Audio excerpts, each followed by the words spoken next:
हम यहाँ पे इसको कैसे अप्लाई करेंगे, ठीक है, क्योंकि हमारे पास जो पिछली दफ़ा हमने काम किया था कि नॉन लीनियर सिस्टम को हमने लीनियराइज कर दिया था, और लीनियराइज करके हमारे पास ये चारों मैट्रिक्स आए थे, ए बी सी डी, और ए हमारे पास सिस्टम मैट्रिक्स था।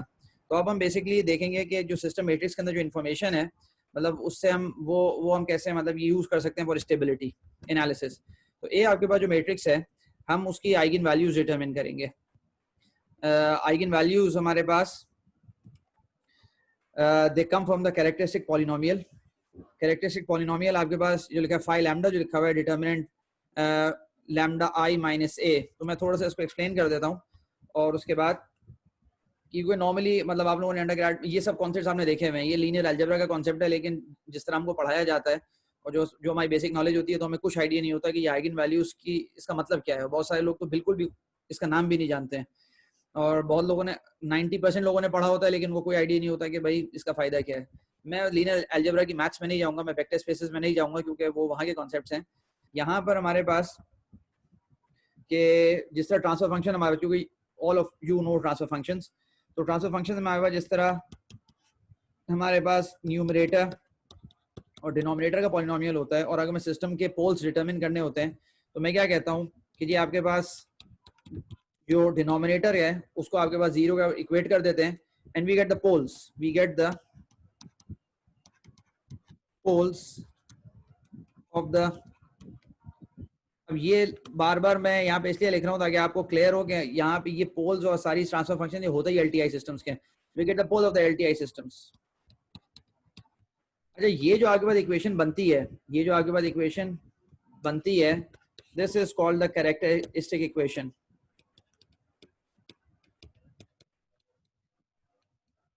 जिसके अंदर पोल्स की इंफॉर्मेशन होती है। अच्छा, जब हम मैट्रिसेस की बात कर रहे होते हैं, अच्छा यही सारी चीज मैट्रिक्स के फॉर्म में भी होती है, ठीक है, मतलब जो अभी हम डिस्कस कर रहे हैं जो स्टेट स्पेस रिप्रेजेंटेशन है एबीसीडी मैट्रिसेस, तो मतलब ये पूरी की पूरी information this is also present in the form of x dot is equal to ax plus bu and y is equal to cx plus du। और ये एरो का अगर मैं इस तरह बना दूं ज़्यादा बेहतर है कि ये बोथ डायरेक्शन में आपके पास ट्रांसफॉर्मेशन पॉसिबल है, ठीक है, transfer function to state space and state space to transfer function, ठीक है, ये दोनों पॉसिबल है। अच्छा, यहाँ पे हमारे पास क्या चीज़ थी कि ये जो मैंने हाईलाइट की थी, ये D S is equal to zero, ये कैरेक्टरिस्टिक इक्वेशन है जो पोल्स की इन्फॉर्मेशन रखती है। मैट्रिक्स की फॉर्म में क्या होगा, तो मैट्रिक्स की फॉर्म में हमारे पास जो होता है कि अगर कोई भी मैट्रिक्स है, let's suppose I have the matrix A, और मुझे जो है ना डिटरमिन करना है इसकी आइगन वैल्यूज। अच्छा, ये बात ध्यान में रखिए कि आपके पास ए जो है ना, ये मेरे पास स्क्वायर मैट्रिक्स है। स्क्वायर मैट्रिक्स मतलब ये है कि number of rows and number of columns they are same, ठीक है। तो ये हमारे पास रेक्टेंगुलर मैट्रिक्स नहीं है, ये हमारे पास एक स्क्वायर मैट्रिक्स है, और 3x3, 2x2, 4x4 what ever, this is n by n matrix, और इसके हम आइगन वैल्यूज निकालते हैं। जो आइगन वैल्यूज आपके पास जो निकाली जाती हैं, ये आपके पास उसका स्टैंडर्ड जो है ना फॉर्मूला है, phi lambda is equal to determinant of lambda I minus A, the characteristic equation I write here again, this is the characteristic equation for the matrix. और ये आपके पास क्या होगा, determinant of A lambda I minus A, science matters a lot. तो ये आपके पास, और फिर ये जो आपके पास है, ये आपको जब आप इसको सॉल्व करेंगे तो you get the eigen values, ठीक है। आइगन वैल्यूज आपके पास एक तरह से जो सिस्टम के पोल्स होते हैं या सिस्टम के मोड्स होते हैं, जो मोस्ट इंपॉर्टेंट इन्फॉर्मेशन रिवील करते हैं सिस्टम की, तो आपके पास लैम्डा वो चीज होती है। I will solve a very simple problem, मतलब सिर्फ आपको समझाने के लिए कि जी लेट सपोज अगर ए आपके पास मैट्रिक्स है 1 2 3 4, और मुझे जो है ना मतलब इसकी आइगन वैल्यू डिटरमिन करनी है, तो ये मैं सॉल्व करूंगा। डिटर्मिनेंट ऑफ लैम्डा आई आपके पास आइडेंटिटी मैट्रिक्स है, उसका साइज वही होगा जो ए का साइज होगा, तो 1 0 0 1, ये आइडेंटिटी मैट्रिक्स हो गया आपके पास। लैम्डा आपके पास स्केलर है, आई मैट्रिक्स है, ए मैट्रिक्स है, और when you solve this thing, lambda this is a matrix, उस मैट्रिक्स का मॉड लेना है, और 1 2 3 4 ये मैट्रिक्स इसका मॉड लेना है, मतलब डिटर्मिनेंट लेना है बेसिकली। तो दिस इज लैम्डा -1 और this is -2 and this is -3 and lambda -4। इस मैट्रिक्स का मुझे डिटर्मिनेंट लेना है, lambda -1 -3 -2 and lambda -4। and you get lambda minus 1, lambda minus 4 minus 6 is equal to 0. This is the characteristic equation of my system. और ये इसको आप solve करेंगे, यू गेट द रूट्स और the eigen values of the system of the matrix A, ठीक है। तो आपके पास लैम्डा की वैल्यूज आ जाएंगी। तो ये आगे पास बेसिक प्रोसीजर, बेसिक मैकेनिज्म है। फिर आगे इसकी इंटरप्रिटेशन है कि आपके पास लैम्डा की वैल्यूज जो है ना, उसका मतलब क्या होता है, उसको हम इंटरप्रेट कैसे करते हैं। तो यहाँ पे आपके पास उसने कहा let me explain you this all this maths, बाकी you can read all this English, this is all simple, ये एप्लेविच की बुक से है सब कुछ के। और ये इक्वेशन 7.10 का मतलब है दिस इज चैप्टर 7, ये वहां से मतलब ये सारी, क्योंकि असल में सीक्वेंस में इस तरह चल रहा था तो मैंने कहा मैं स्टेबिलिटी का टॉपिक डिस्कस कर दूं यहाँ पे, क्योंकि हमने लीनियराइज कर दिया है। तो लीनियराइज करने का ये मतलब नहीं होता कि आपके पास सिस्टम हमेशा जो है ना वो स्टेबल होगा। हो सकता है कि नॉन लीनियर सिस्टम जब आपने लीनियराइज किया तो वो बिल्कुल नॉन लीनियर बिहेवियर शो करे, ठीक है। तो ये सब कॉन्सेप्ट मैं आपको बता देता हूँ यहाँ पे, जो हमारे यहाँ बहुत ज़्यादा यूज़ किए जाते हैं। अच्छा, यहाँ पर ये जो n है आपके पास ऑर्डर ऑफ द सिस्टम, ठीक है। तो आपके पास ये है कि अगर n बाय n मैट्रिक्स था तो आपके पास ये है कि उसकी n आइगन वैल्यूज होंगी। हो सकता है वो रिपीटेड हो सकता है वो डिस्टिंक्ट हो सकता है वो कॉम्प्लेक्स हो सकता है वो इमेजिनरी कुछ हो, वो हम आगे बात करते हैं। लेकिन अभी ये है कि ये कैरेक्टरिस्टिक पॉलिनोमियल है, और पॉलिनोमियल का मतलब ये बनता है कि भाई जितने आपके पास n बाय n मैट्रिक्स है तो आपके पास ये n जो है ना उसकी आइगन वैल्यूज होंगी, ठीक है। और फिर यहाँ पर आपके पास मल्टीप्लिसिटी की बात आती है कि जी अगर आपके रिपीटेड रूट्स जैसे होते हैं, मतलब आपके पास अगर एक ही पॉइंट पे दो पोल लाई करते हो तो आपके पास हम उसको रिपीटेड आइगन वैल्यूज कहते हैं। मतलब फॉर एग्जांपल आपके पास आपने सॉल्व किया और सिस्टम यू गेट -1 और आपके पास -3, इस तरह की आइगन वैल्यूज आपके पास आई हैं, तो इसको हम मल्टीप्लिसिटी कहते हैं कि जी -1 आपके पास जो है उसकी मल्टीप्लिसिटी मेरे पास जो है ना वो 2 है। ये मतलब है यहाँ पे इसने जो लिखा हुआ है the multiplicity the each eigen value lambda I has multiplicity ni which is greater than or equal to 1 and t is equal to 1 to t, ni is equal to n। तो इसका मतलब आपके पास क्या है, you add all the multiplicities together and you get total number of eigen values in the system। ये मतलब बनता है यहाँ पे कि जी अगर मेरे पास एक थर्ड ऑर्डर सिस्टम था तो ये अगर मेरे पास उसकी 3 आइगन वैल्यूज आई हैं तो n1 की वैल्यू मेरे पास जो है ना यहाँ पर 2 है, और मेरे पास n2 की वैल्यू मेरे पास यहाँ पर 1 है, क्योंकि n1 का मतलब है कि जो पहली आइगन वैल्यूज की मल्टीप्लिसिटी 2 हो गई और दूसरी आइगन वैल्यूज की मल्टीप्लिसिटी 1 हो गई। If I add n1 and n2 I'll get the total order of the system। वो ये मतलब है यहाँ पे summation I is equal to 1 to t, आपके पास जितनी भी मेरे पास यहाँ पे टोटल मेरे पास आइगन वैल्यूज जो नॉन रिपीटेड आई हैं वो यहाँ पे 2 हो गया, और ये मेरे पास हो गया ni, तो मेरे पास यहाँ पे हो गया n1 प्लस n2 और n1 आपके पास हो गया 2 + 1 and I get 3 which is the order of the system। तो ये कॉन्सेप्ट है मल्टीप्लिसिटी का, ठीक है, कि आपके पास अगर मोर देन 1 आइगन वैल्यूज मतलब ये कि आपके पास मल्टीप्लिसिटी उसकी अगर 2 या 2 से ज्यादा है। अच्छा, मल्टीप्लिसिटी आपने निकाल ली, now we find the eigenvectors. जो आइगन वेक्टर्स हमारे पास मतलब यहाँ पर कि eigenvectors you can determine using this formula. Eigenvectors you can determine a minus lambda I xi is equal to 0। ये बहुत क्या बोलते हैं स्पेशलाइज्ड वेक्टर्स होते हैं, और इसका मतलब ये है कि बहुत बेसिक सा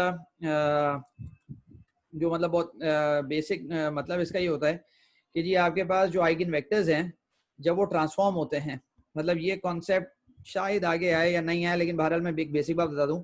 जिस तरह के फंक्शंस होते हैं, you have a function fx, let's suppose y is equal to fx, और you have a domain and you have a range, और ये कि आपके पास f is a mapping from the domain to the range, from the domain to the range it maps the x value to the y value, ठीक है। x can belong to Rn and y can belong to Rm, और f is a mapping from Rn to Rm, और ये क्या आपके पास एक mapping exist करती है। तो ये फंक्शन की बेसिक डेफिनेशन है। अच्छा, a आपके पास जो मैट्रिक्स है that it also operates like a function, you give it a certain value and you get another value as the output, ठीक है। तो ये जो वेक्टर्स है, मतलब ये वेक्टर्स है, अभी एग्जांपल आएगी आप समझ जाएंगे, लेकिन कम से कम आपको ये बेसिक आइडिया होना चाहिए कि आइगन वेक्टर्स होते हैं क्या चीज है। कि जी लेट्स सपोज आपके पास y is equal to ax और a इज अ मैट्रिक्स, और a आपके पास जो मैट्रिक्स है और it transforms from the domain to the range, और x let's suppose is an element of Rn और y is an element of Rm।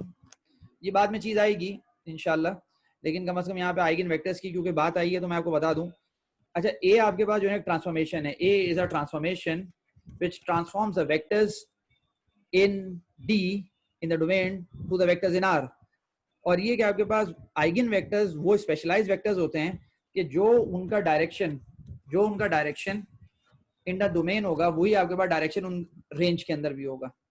मतलब आपके पास नॉर्मली ऐसा होता है कि जब आप लेट सपोज इनपुट पे आपने कोई वेक्टर दिया, तो जब आप आउटपुट पे उसको देख रहे होते हैं, अब इसकी बहुत डिटेल में मैं नहीं जा सकता क्योंकि लीनियर अलजेब्रा के कॉन्सेप्ट्स हैं। जब आप इनपुट पे वेक्टर देते हैं, जो आपके पास आउटपुट वेक्टर आता है, हो सकता है वो बिल्कुल डिफरेंट डायरेक्शन के अंदर हो। ठीक है, मतलब this is a vector x in Rn on and this is a vector in Rm। मैं डायमेंशन और वो सब इसलिए सही तरह ड्रॉ नहीं कर रहा क्योंकि मैं आपको एक कॉन्सेप्ट बताना चाह रहा हूँ। ये नॉर्मल वेक्टर्स की चीज है कि नॉर्मल वेक्टर्स के अंदर जब भी आप उसको जो है ना, मतलब ये ए जो आपके पास एक मैट्रिक्स है जो ट्रांसफॉर्म करता है, तो आपने उसको एक्स वेक्टर दिया, you get a y vector. मतलब जैसे नॉर्मल रोटेशन आपके पास होती है, ट्रांसलेशन आपके पास होती है। Translation let's suppose in 3 dimension, कोई आपके पास एक ऑब्जेक्ट है, उसको ट्रांसलेट करना है, रोटेट करना है। मतलब इस तरह के बहुत सारे कॉन्सेप्ट्स होते हैं, इमेज प्रोसेसिंग में भी, विजन में भी, रोबोटिक्स में भी, हर जगह। लेकिन अगर मैं ये चाहता हूँ कि जी मेरे पास ट्रांसफॉर्मेशन भी हो और डायरेक्शन भी चेंज ना हो, जो कि उसी वक्त पॉसिबल है कि आपके पास when the vectors are eigenvectors. मतलब ये कि जी मैंने इनपुट पे x दिया और आउटपुट पे मेरे पास जो y आया एग्जैक्टली उसका वही डायरेक्शन था। ठीक है, ये मतलब होता है आपके पास आइगन वेक्टर्स के, इसलिए स्पेशलाइज्ड वेक्टर्स होते हैं, नॉर्मल वेक्टर्स नहीं होते, and they are associated with the eigen values. अच्छा, ये की प्रॉब्लम है, इसको हम देख लेते हैं। Find the eigen vectors of the matrix. ये भी मैंने सॉल्व भी कर दिया एक एग्जांपल, और यहाँ पे भी आप इसको देख सकते हैं कि you have the matrix A. ठीक है, और इस मैट्रिक्स को बिल्कुल आपके पास लैम्डा आई माइनस ए इसका डिटर्मिनेंट आपको करना है, तो डिटर्मिनेंट मॉड बेसिकली। तो ये आपके पास हो गया डिटर्मिनेंट, इसका मॉड लिया, और you have this A matrix और लैम्डा आई आपके पास, क्योंकि you know that the dimension of I is the same as the dimension of A. तो ए आपके पास 2 क्रॉस 2 है, तो आई भी आपके पास 2 क्रॉस 2 होगा। एंड लैम्डा प्लस 3 आपके पास हो गया, फिर आपके पास 0 माइनस 1 1 हो गया, फिर 0 माइनस 1 आपके पास माइनस 1 हो गया, और lambda minus 3 lambda plus 3 you get this matrix. उसके बाद इसको सॉल्व करेंगे, व्हाट यू गेट, आपके पास lambda plus 3 lambda plus 3 minus 1 into minus. हाँ बिलाल, कुछ कह रहे हो आप? सर आइगन वैल्यूज तो आ गई, इसका हमें वेक्टर निकालना है। क्या चीज, हम आइगन वैल्यूज निकाल रहे हैं? जी जी बिल्कुल बिल्कुल हाँ बिल्कुल। हाँ, तो आपके पास यहाँ पर eigen values lambda plus 3 whole square and minus 1, and this is lambda square plus 6 lambda plus 9 minus 1 is equal to 0, and you get this equation lambda square plus 6 lambda plus 8। और इसको जब आप इक्वेट करेंगे, this lambda square plus 6 lambda plus 8 is equal to 0, and then you do this lambda square minus 2 lambda minus 4 lambda plus 8 is equal to 0, उसको factorise किया, and lambda minus 2 minus 4 and lambda minus 2 is equal to 0, you get lambda minus 2 और minus 4 दो इसकी eigen values आ गई। ठीक है, using equation this successively with each eigen value we have. अरे यहाँ पे तो मेरे पास आइगन वैल्यूज आ गई, these are the eigen values. Now I will determine the eigenvectors. तो मेरे पास आइगन वेक्टर्स कैसे आएंगे, I solve this equation A X I is equal to lambda X I. यहाँ पर मतलब आपके पास ये है कि ये जो कॉन्सेप्ट मैंने आपने शायद वहाँ हाँ बोलो तू, आप क्या कह रही हो? +6 लैम्डा था ना, तो वहाँ +2 और +4 लिखना था, आपने गलती से -2 -4 लिख दिया। हाँ बिल्कुल बिल्कुल बिल्कुल सही है। ये +2 हो गया, और ये +2, और ये क्या होगा आपके पास, ये बिल्कुल सही हो गया, ये भी +2 होगा। ठीक है, और कोई गलती मैंने इसमें, ये हो गई, बिल्कुल सही है, गुड। तो लैम्डा +2 और लैम्डा +8 हो गया, लैम्डा +4 हो गया is equal to 0, and lambda is equal to -2 and -4।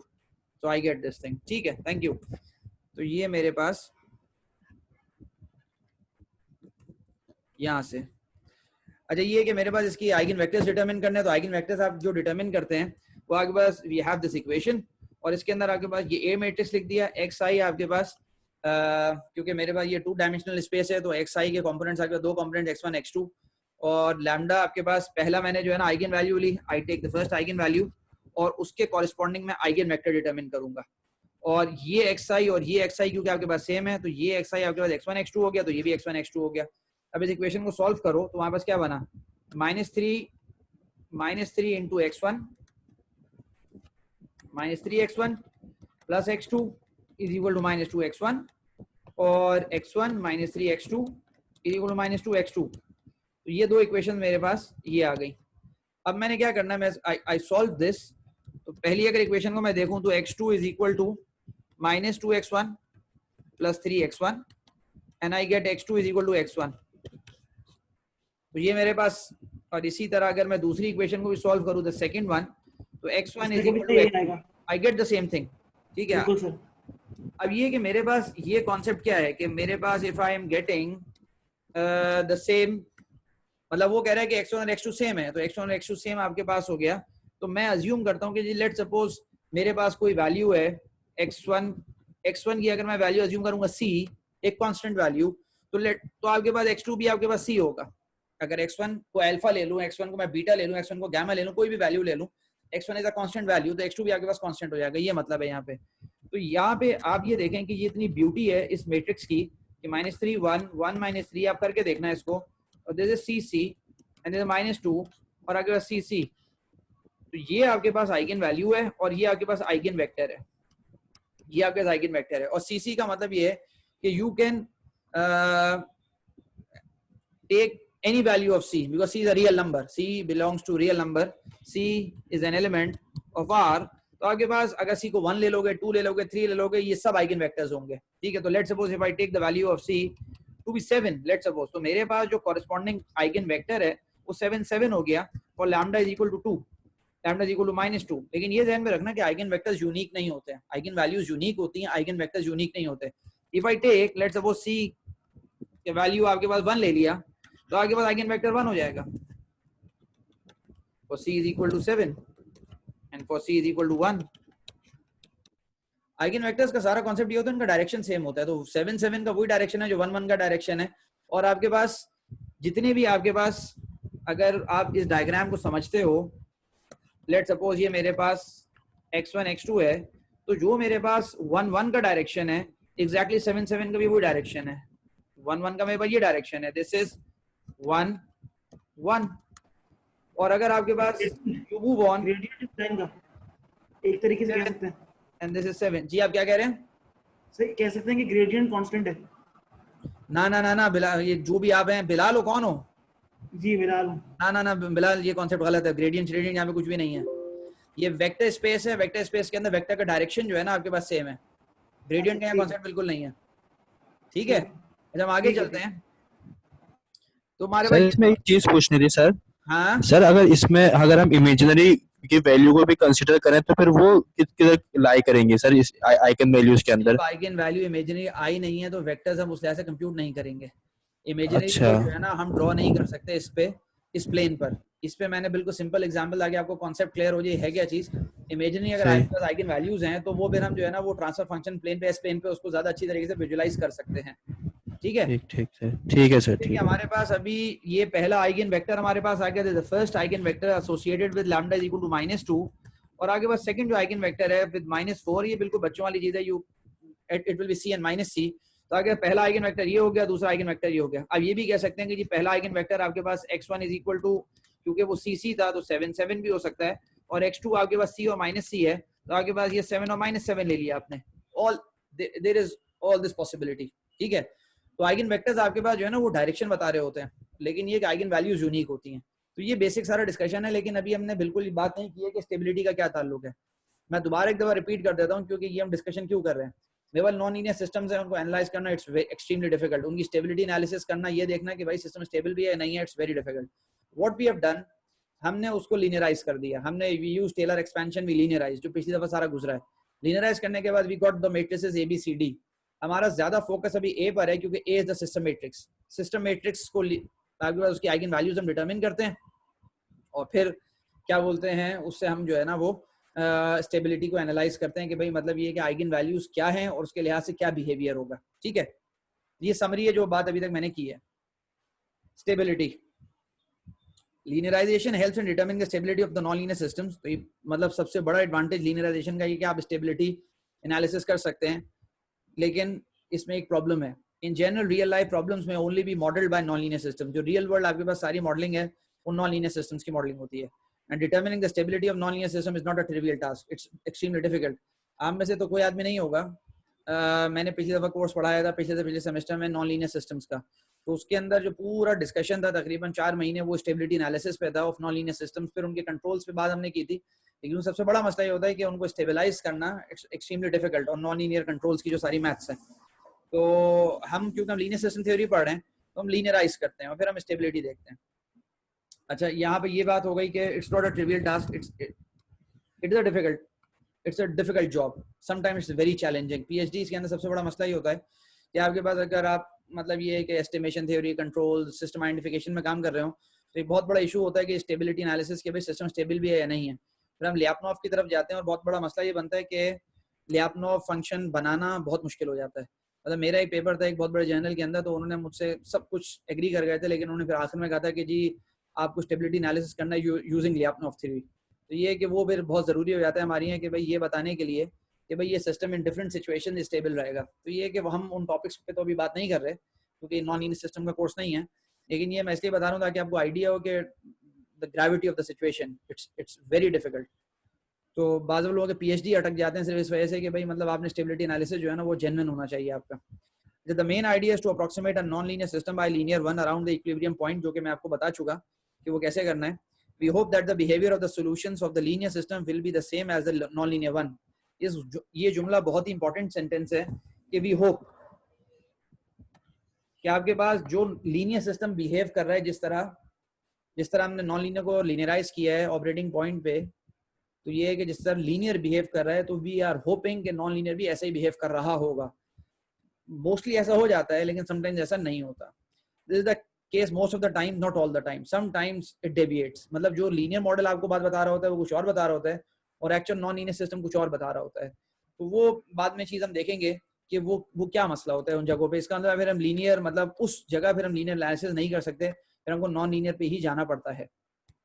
अच्छा, once the system is linearized, eigenvalues lambda of the system matrix are determined। तो मतलब ये कि ये बात अभी गुजरी, मतलब ये कि eigenvalues में डिटरमिन करते हैं। the interpretation of eigenvalues lambda for stability will be discussed next। अब हम डिस्कस करेंगे कि जी ये आपके पास स्टेबिलिटी का जो है ना मतलब ये क्या ताल्लुक है, और ये आपके पास क्लासिफिकेशन ऑफ इक्विलिब्रियम पॉइंट्स।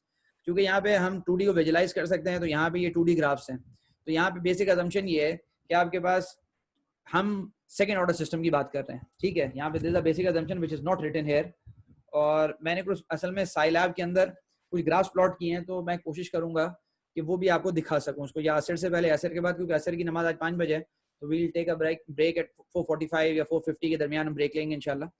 तो ये कि अच्छा क्लासिफिकेशन ऑफ इक्विलिब्रियम पॉइंट्स कि जी मेरे पास यहाँ असम्पशन क्या है। सबसे पहले मैं असम्पशन लिख देता हूँ यहाँ पे। मेरे पास असम्पशन ये है कि it's a second order system. We have अ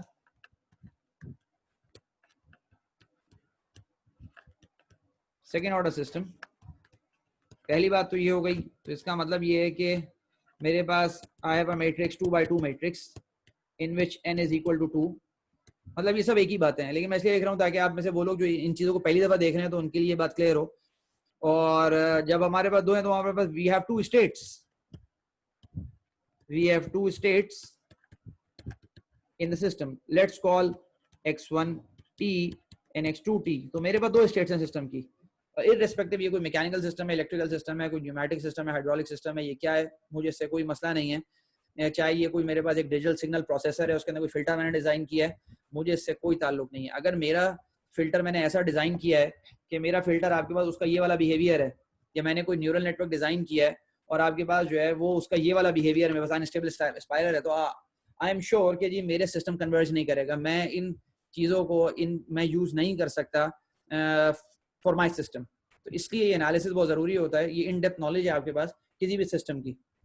जब सिस्टम इनहेरेंटली अनस्टेबल है तो आपको पहले स्टेबलाइज करना है, उसके बाद जो भी आपको काम करना है। फिर मतलब आपने एक फिल्टर डिज़ाइन किया, बहुत एक्स्ट्रॉर्डिनरी फिल्टर डिज़ाइन किया, लेकिन वो फिल्टर अनस्टेबल फिल्टर है, वो स्टेबल फिल्टर है ही नहीं। तो जब वो नहीं है तो आपके पास जो रिक्वायर्ड उसकी परफॉर्मेंस है कि जी कोई आपके पास वीडियो ट्रांसमिशन करनी थी लॉन्ग रेंज पे, लेकिन जो फिल्टर डिज़ाइन किया है वो आपके पास मतलब वो खुद ही अनस्टेबल है, आपके उसके सारे जो कोफिशिएंट्स आपने डिज़ाइन किए हैं तो वो सब बेकार है काम करना, क्योंकि कुछ भी काम नहीं करेगा। इसलिए मतलब ये कॉन्सेप्ट सिर्फ कंट्रोल्स के नहीं है, क्योंकि वो अलग बात है मेरा field controls, robotics, system identification है, तो मैं एग्जांपल अक्सर वहाँ की देता हूँ, लेकिन ये वाली थ्योरी हर जगह अप्लाई करती है। तो ये कि हमारे पास जब ये सब हो गया, नंबर 4 हमारे पास we have two eigenvalues, we have two eigen values lambda 1 and lambda 2, ठीक है। तो ये सब बातें सेम हो गई, सेकंड ऑर्डर सिस्टम हो गया, ए आ गया 2x2 मैट्रिक्स हो गया, सिस्टम के 2 पोल्स हो गए, we have 2 poles in the system, मेरे पास 2 आइगन वैल्यूज हैं, 2 स्टेट्स है मेरे पास। ये ट्रेजेक्टरीज क्या दिखा रही हैं, पहले तो मैं ये समझाता हूँ आपको इसका मतलब क्या बनता है। ये ट्रेजेक्टरीज आपके पास दिखा रही हैं x1 और x2 जो आपके पास स्टेट्स हैं, ये उनका एवोल्यूशन समझा रहा है आपको, ठीक है। मतलब क्या, मैं एक एग्जांपल से यहाँ पे आपको बताता हूँ कि ये आपके पास let suppose example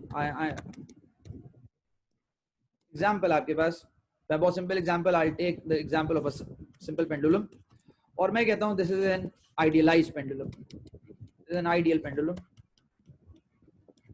ideal pendulum का मतलब आपके पास नो फ्रिक्शनल लॉसेस, ठीक है। तो इसका मतलब क्या बना कि जी अगर मैं अपने पेंडुलम बॉब को, let suppose this is my initial condition, this is my initial condition and I leave the pendulum Bob at this point, it will keep on moving forever. और इसका जो आपके पास जो मतलब जो ऑर्बिट है, ये अपने ऑर्बिट को चेंज नहीं करेगा, it will keep on moving. और ये क्योंकि कोई फ्रिक्शनल कोई लॉसेस नहीं है, तो सारी आपके पास के ई पी में कन्वर्ट हो जाएगी और सारी पी आपके पास के ई में कन्वर्ट हो जाएगी। तो आपके पास ये pendulum bob it will remain in motion forever. अगर मैं इस पेंडुलम बॉब को, लेट सपोज मैं एक डिफरेंट इनिशियल पोजिशन से इफ आई स्टार्ट, तो it will move to a higher position, ठीक है, क्योंकि आपके पास ज्यादा मैंने इसको पीई पोटेंशियल एनर्जी दी थी और सारी एनर्जीज कंजर्व्ड हैं, कोई लॉसेस नहीं है। तो आपके पास इसका ऑसिलेशन जो आपके पास है वो बढ़ जाएगी, ठीक है, इसका एम्पलीट्यूड बढ़ जाएगा। ये वाला कॉन्सेप्ट हम मतलब ये कि शो किस तरह करते हैं हम हमारे पास यहाँ पर ये जो कॉन्सेप्ट शो होता है हमारे पास वो सेंटर से शो होता है कि if I start at any point it will keep on moving on that orbit forever. ये सेंटर का मानिया मतलब होता है कि आपके पास x1 और x2 दो स्टेट्स हैं और वो स्टेट्स आपके पास, लेट सपोज मतलब यहाँ पे अगर तुम स्टेट्स को तुम एनर्जी कह दो, मेरे पास x1 आपके पास काइनेटिक एनर्जी हो गई, सिर्फ एग्जांपल के तौर पर मैं समझा रहा हूँ, और x2 अगर पोटेंशियल एनर्जी हो गई। तो अगर तुम और से देखो कि यहाँ पे अगर मैं let suppose I draw this black coordinates और मेरे पास I have this blue circle and then I have this red circle, तो चेंज ऑफ एनर्जीज आपके पास हो गई। और if I make this x1 and if I make this x2, और यहाँ पे हमारे पास क्या है, the pendulum bob is moving, ये अगर पेंडुलम बॉब है, लेट सपोज मेरे पास ये पेंडुलम बॉब है। अगर गौर से देखो आपके पास कि ये एनर्जीज इसकी मुस्तकिल कंजर्व्ड हैं, ये एनर्जीज आपके पास इसकी चेंज नहीं हो रही हैं। अच्छा, एनर्जीज कांट बी नेगेटिव, यहाँ पे आपके पास कोऑर्डिनेट्स नेगेटिव है, मैं सिंपल ये कि एग्जांपल के तौर पे कह रहा था। मतलब यहाँ पर अगर ये बॉब यहाँ पर जाएगा तो हम कहेंगे कि ये एनर्जी नेगेटिव है, ये एनर्जीज नहीं। अगर तुम इसको लेट सपोज तुम इसको मतलब ये कि इसकी वेलोसिटी और एक्सेलरेशन ले लो, तो आपके पास ये चीज जो है कि आपके पास हम कहते हैं कि अगर आपके पास सस्टेन्ड ऑसिलेशंस में सिस्टम चला गया है, सस्टेन्ड ऑसिलेशंस में,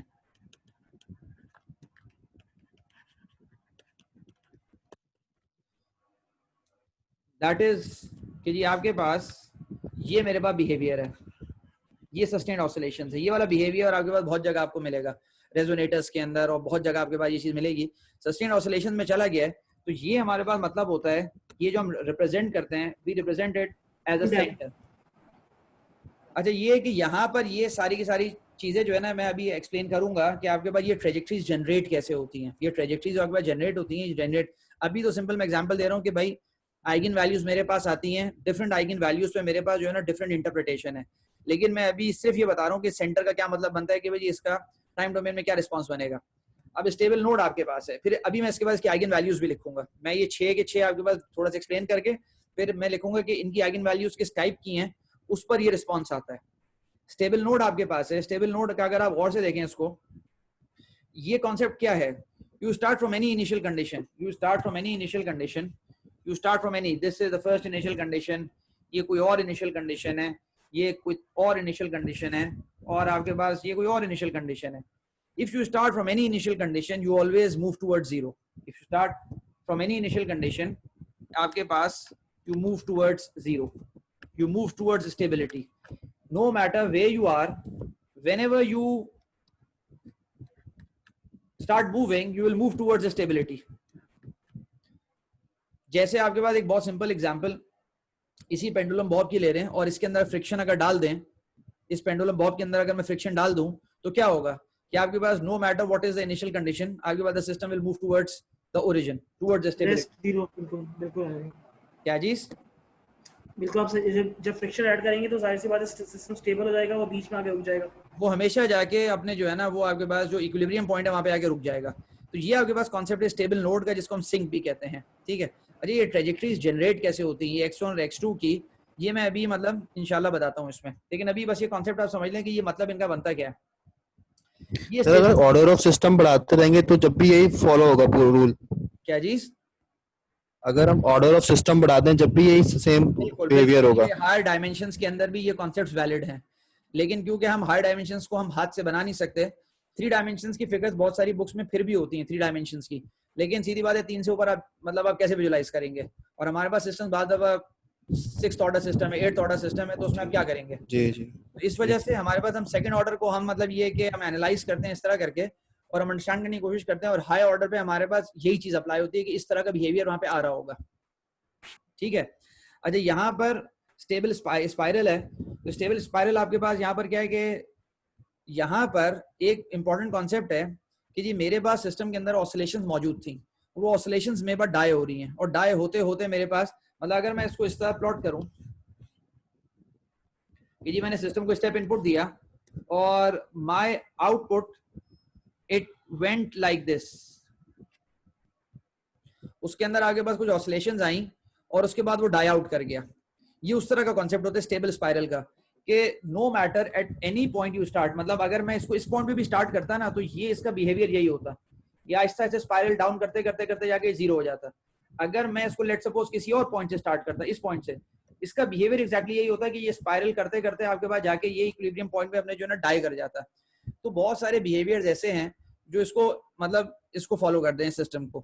मतलब आपके पास बिल्कुल बेसिक क्योंकि जो एग्जांपल्स हैं कि अगर आपके पास एक स्प्रिंग मास सिस्टम आपके पास है, you have a spring and you have a mass attached to it, और आपने उसको जो है ना वो जोर से खींचा टुवर्ड्स द राइट, क्या होगा? थोड़ी देर वो ऑसिलेट करेगा, उसके बाद अपनी मीन पोजीशन पे आके वो बैठ जाएगा। तो आपके पास ये वाला कॉन्सेप्ट आपके पास कि जिसके अंदर ऑसिलेशन मौजूद हैं और अल्टीमेटली डाइज आउट और वो उसमें आ जाता है। ये 3 वो सिस्टम हो गए जो आपके पास स्टेबल सिस्टम से। लेकिन आपके पास एक ये सिस्टम है जो सैडल पॉइंट कहलाता है। सैडल पॉइंट का मतलब अगर आपको मतलब इंटर की मैथ्स और उसके बाद आपने कैलकुलस के अंदर जब हम पॉइंट ऑफ इन्फ्लेक्शंस निकालते हैं, मतलब आपके पास मैक्सिमा होता है, मिनिमा होता है, बहुत दफा आपके पास जो है ना वो जो आपके वो सैडल पॉइंट्स कहलाते हैं। सैडल पॉइंट्स आपके पास कि एक डायरेक्शन मूव करोगे तो मैक्सिमा आ जाएगा और एक डायरेक्शन मूव करोगे तो मिनिमा आ जाएगा, लेकिन मतलब वो खुद स्टेबल पॉइंट्स नहीं होते हैं। मतलब यहाँ पर इनिशियल कंडीशन से बहुत मैटर करता है यहाँ पे कि जी अगर मैं यहाँ पर ये अगर इस पॉइंट पे कहीं पे भी मेरी इनिशियल कंडीशन लाई करेगी इस ट्रैजेक्टरी पे, तो I will move away from the equilibrium point. अगर मैं यहाँ कहीं लाई करूंगा इस पर, तो I will move towards the equilibrium point. तो अगर ये सैडल पॉइंट कहलाता है। मतलब इसमें बाज इनिशियल पॉइंट्स पे you move towards the origin, towards the equilibrium, और बाज इनिशियल कंडीशन पे you move away from the equilibrium, ठीक है। तो ये सैडल पॉइंट्स कहलाते हैं। अच्छा, ये आपके पास अनस्टेबल नोड है। अनस्टेबल नोड का मतलब ये है कि no matter at what point you start you will always be unstable, हमेशा आप अनस्टेबल होंगे। ये वो चीज है जैसे हमारा क्वाडकॉप्टर का सिस्टम होता है। क्वाडकॉप्टर्स मतलब ये है कि वो इनहेरेंटली अनस्टेबल सिस्टम है। या आपके इन्वर्टेड पेंडुलम के सिस्टम्स हैं, या अगर ball on a beam system है, मतलब ये सारे जो मतलब फिजिकल प्रोसेसेस हैं जो यूज किए जाते हैं, ये सारे अनस्टेबल सिस्टम्स हैं। No matter from which position you will start they will become unstable. और ये कि उनके साथ कंट्रोलर लगाना लाजमी है, कंट्रोलर नहीं लगाओगे तो आपके पास सिस्टम हमेशा अनस्टेबल रहेगा। तो आपके पास इसका मतलब ये बनता है कि you know matter from which position you start you will always move away from the equilibrium point, ठीक है। तो किसी पॉइंट पे भी मतलब आप जो है ना वो शुरू करके देख लें तो आपके पास ये मूव करेगा away from the equilibrium point, ठीक है। तो अनस्टेबल नोड कहलाता है ये। और अनस्टेबल स्पाइरल का मतलब जिस तरह आपका स्टेबल स्पाइरल था, ये आपके पास अनस्टेबल स्पाइरल है कि जी अगर मैं इसको टाइम डोमेन में ड्रॉ करूं तो it starts from very low oscillations, then the oscillations increase rapidly, और बिल्कुल ये स्टेबल जो है ना आपके पास नहीं रहता, ये सिस्टम ब्लास्ट कर जाता है। तो ये आपके पास कुछ टाइम डोमेन इंटरप्रिटेशंस हैं और ये आपके पास सिस्टम्स हैं। अब मैं यहाँ पे बात करता हूँ कि जी आइगन वैल्यूज, कौन सी आइगन वैल्यूज किस पे मैप करती हैं। तो मेरे पास और फिर मैं इसको जो है ना आपको प्लॉट करके भी दिखा दूंगा आगे। वैसे चलो ठीक है, मैं यहाँ पे इसको कम से कम खत्म कर दूंगा। उसके बाद सेंटर का मतलब हमारे पास ये है कि मेरे पास जो सस्टेन्ड ऑसिलेशन में सिस्टम चला गया है, मेरे पास जो दो आइगन वैल्यूज हैं दोनों आपके पास, अच्छा eigen values let me right here, यहाँ पे मैं चला जाता हूँ कि जी आइगन वैल्यूज मेरे पास, I start from the complex case कि जी मेरे पास I have the real part of the eigenvalue and then J and then I have the imaginary part of the eigenvalue. तो अगर मेरे पास case number 1 की मैं बात करता हूँ विच इज द सेंटर, उसके अंदर मैं एक जो सेंटर मेरे पास मतलब ये है कि आपके पास जो इसकी स्टेट स्पेस बनेगी और इसकी आइगन वैल्यूज जो है ना वो एक मतलब सेंटर के अंदर चले जाएंगे, मतलब सेंटर का मतलब चले जाएंगे कि मतलब उसके सस्टेन्ड ऑसिलेशंस के अंदर द कीप स्पाइरलिंग। वहां पर रियल पार्ट आपके पास नहीं होता और आपके पास जो आइगन वैल्यूज होती हैं वो आपके पास इमेजिनरी होती हैं। मतलब एग्जांपल इसकी कि जी आपके पास लैम्डा आपके पास होगा plus minus J, plus minus 7j, plus minus 1.8j, इस तरह की चीज आपके पास आएगी। तो इसका मतलब सिस्टम आपके पास जो है ना बाज़ दफा हमें जरूरी चाहिए होता है। मतलब जो लोग सर्किट्स में काम कर रहे होते हैं, क्योंकि मेरा सर्किट्स का एक्सपीरियंस नहीं है, तो ये है कि लेकिन एक दफा एक प्रोफेसर की उसमें प्रेजेंटेशन में था और लेकिन वो सर्किट्स को कंट्रोल के लिहाज से बात कर रहे थे, तो वो कहते हैं कि भाई ये हमें ऐसा सर्किट चाहिए जिसके अंदर जो पीरियड हमारे पास जो है ना वो बिल्कुल कांस्टेंट होना चाहिए। मतलब वो गीगाहर्ट्ज की बात कर रहे थे। तो उसके अंदर वो कहने लगे कि हमारे पास हमको जो कंट्रोलर डिजाइन करना है, हमें मेक श्योर करना है कि हमारे पास जो स्टेट स्पेस रिप्रेजेंटेशन बने ना, अल्टीमेटली स्टेट ट्रेजेक्ट्रीज वो सेंटर को ओबे कर रही हूँ। सेंटर को ओबे करने का मतलब ये है कि आपके पास किसी भी इनिशियल कंडीशन में से मैं शुरू करूं, my oscillator will oscillate with that specific frequency. वो सर्किट्स का था लेकिन वो कंट्रोल्स में सारे मतलब उसको एक्सप्लेन कर रहे थे। जो कंट्रोल्स पार्ट तो मैं अंडरस्टैंड कर गया था, लेकिन वहां पे उसकी एग्जांपल थी। लेकिन ये कि ऑसिलेटर्स और मतलब इस सस्टेन्ड ऑसिलेशंस की बहुत जगह एग्जांपल होती हैं। आपकी सैटेलाइट्स है वहां पे पूरी इसकी एग्जांपल है कि आपके पास उसका पीरियड ऑफ ऑसिलेशन जो है ना आपके पास इट शुड नॉट चेंज। तो यहाँ पे हमारे पास जब लैम्डा आपके पास इमेजिनरी हो जाता है तो ये चीज आपके पास हो जाती है। और जो सेकंड आपके पास केस है दैट इज स्टेबल नोड। तो आपके पास यहाँ पे जो आपके पास लैम्डा है that are distinct और that are real, मतलब रियल पार्ट है आपके पास एंड दे आर नेगेटिव। इसका इमेजिनरी पार्ट लैम्डा का जो है ना वो नहीं एग्जिस्ट करता, दिस इज 0। और जो रियल पार्ट आपके पास है, real part of lambda is, अच्छा मुझे यहाँ बहुत क्लटर्ड हो गया, मुझसे गलती हो गई, मैं real part of lambda must be less than 0। तो ये अगर स्टेबल नोड है, ये उसकी कंडीशन बनेगी। स्टेबल स्पाइरल मेरे पास है। स्टेबल स्पाइरल जो आपके इसके अंदर lambda has a real part and an imaginary part in this case, but the condition is the real part of lambda must be less than 0। तो तब आपके पास स्टेबल स्पाइरल बनेगा, ठीक है। सर इन कंडीशन को प्रूफ भी हुई है कंडीशन जो आप बता रहे हैं, मतलब मैं आपको आगे बताऊंगा कि आगे बाद ये किस तरह बनती हैं चीजें जो है ना। असल में ये चीजें जो है ना मतलब ये रियल पार्ट ऑफ लैम्डा और ये इतनी बेसिक चीज है कि ये अंडर ग्रेड में हम डिस्कस करते हैं, लेकिन आप लोग कहोगे ना तो मैं इसको बता दूंगा कि आपके पास का सोल्यूशन ये बनता है, इस सोल्यूशन की वजह से ये चीज है। लेकिन ये जो स्टेट ट्रेजेक्ट्रीज है ना, ये आगे मैं आपको बताता हूँ थोड़ी कि स्टेट ट्रेजेक्ट्रीज बनती कैसे हैं। मतलब ये मैथ्स जो है ना, मतलब हाउ यू कैन जनरेट, अगर मैं एग्जाम में आपको सवाल दूं you generate these state trajectories for a second order system, तो ये कि अगर मतलब एक तो लैम्डा से आप एक रफ स्केच बना सकते हो, मतलब ये कि जी इसका आइगन वैल्यूज हैं, लेकिन आप एग्जैक्ट भी इसको ड्रॉ कर सकते हो। मेरे पास असल में साइलैब का मैंने पूरा कोड एक जगह से डाउनलोड किया था, फिर उसको मॉडिफाई मैंने किया, लेकिन अब मेरे पास टाइम नहीं है। मैं असर के बाद इंशाल्लाह वो आपको दिखाता हूँ, मेरे दूसरे लैपटॉप पर है। लेकिन let me finish this topic और उसके बाद आप दोबारा सवाल कर लेना, कोई मसला नहीं है। अभी से मैं बता रहा हूँ जिस तरीके से ओवर डैम्ड अंडर डैम्ड की डिफरेंट वो होती हैं रूट्स की वैल्यूज, उसी तरीके से बिल्कुल ये वो नहीं। लेकिन बिलाल ये बहुत ज्यादा जो है ना ये उसका एडवांस्ड सेट है, ये सुपर सेट है, वो बहुत ही एक सब सेट होता है। वो जो अंडर ग्रेड कंट्रोल हम डिस्कस कर रहे होते हैं ना, वो तो वहाँ पे बहुत ही एक स्पेसिफिक चीज हम डिस्कस कर रहे होते हैं। ये तो ओवरऑल नॉनलीनियर सिस्टम्स की हमारे पास बात चल रही है। वहाँ पे ये सैटल पॉइंट कोई चीज नहीं होती, वहाँ पे और बहुत सारी चीजें होती हैं।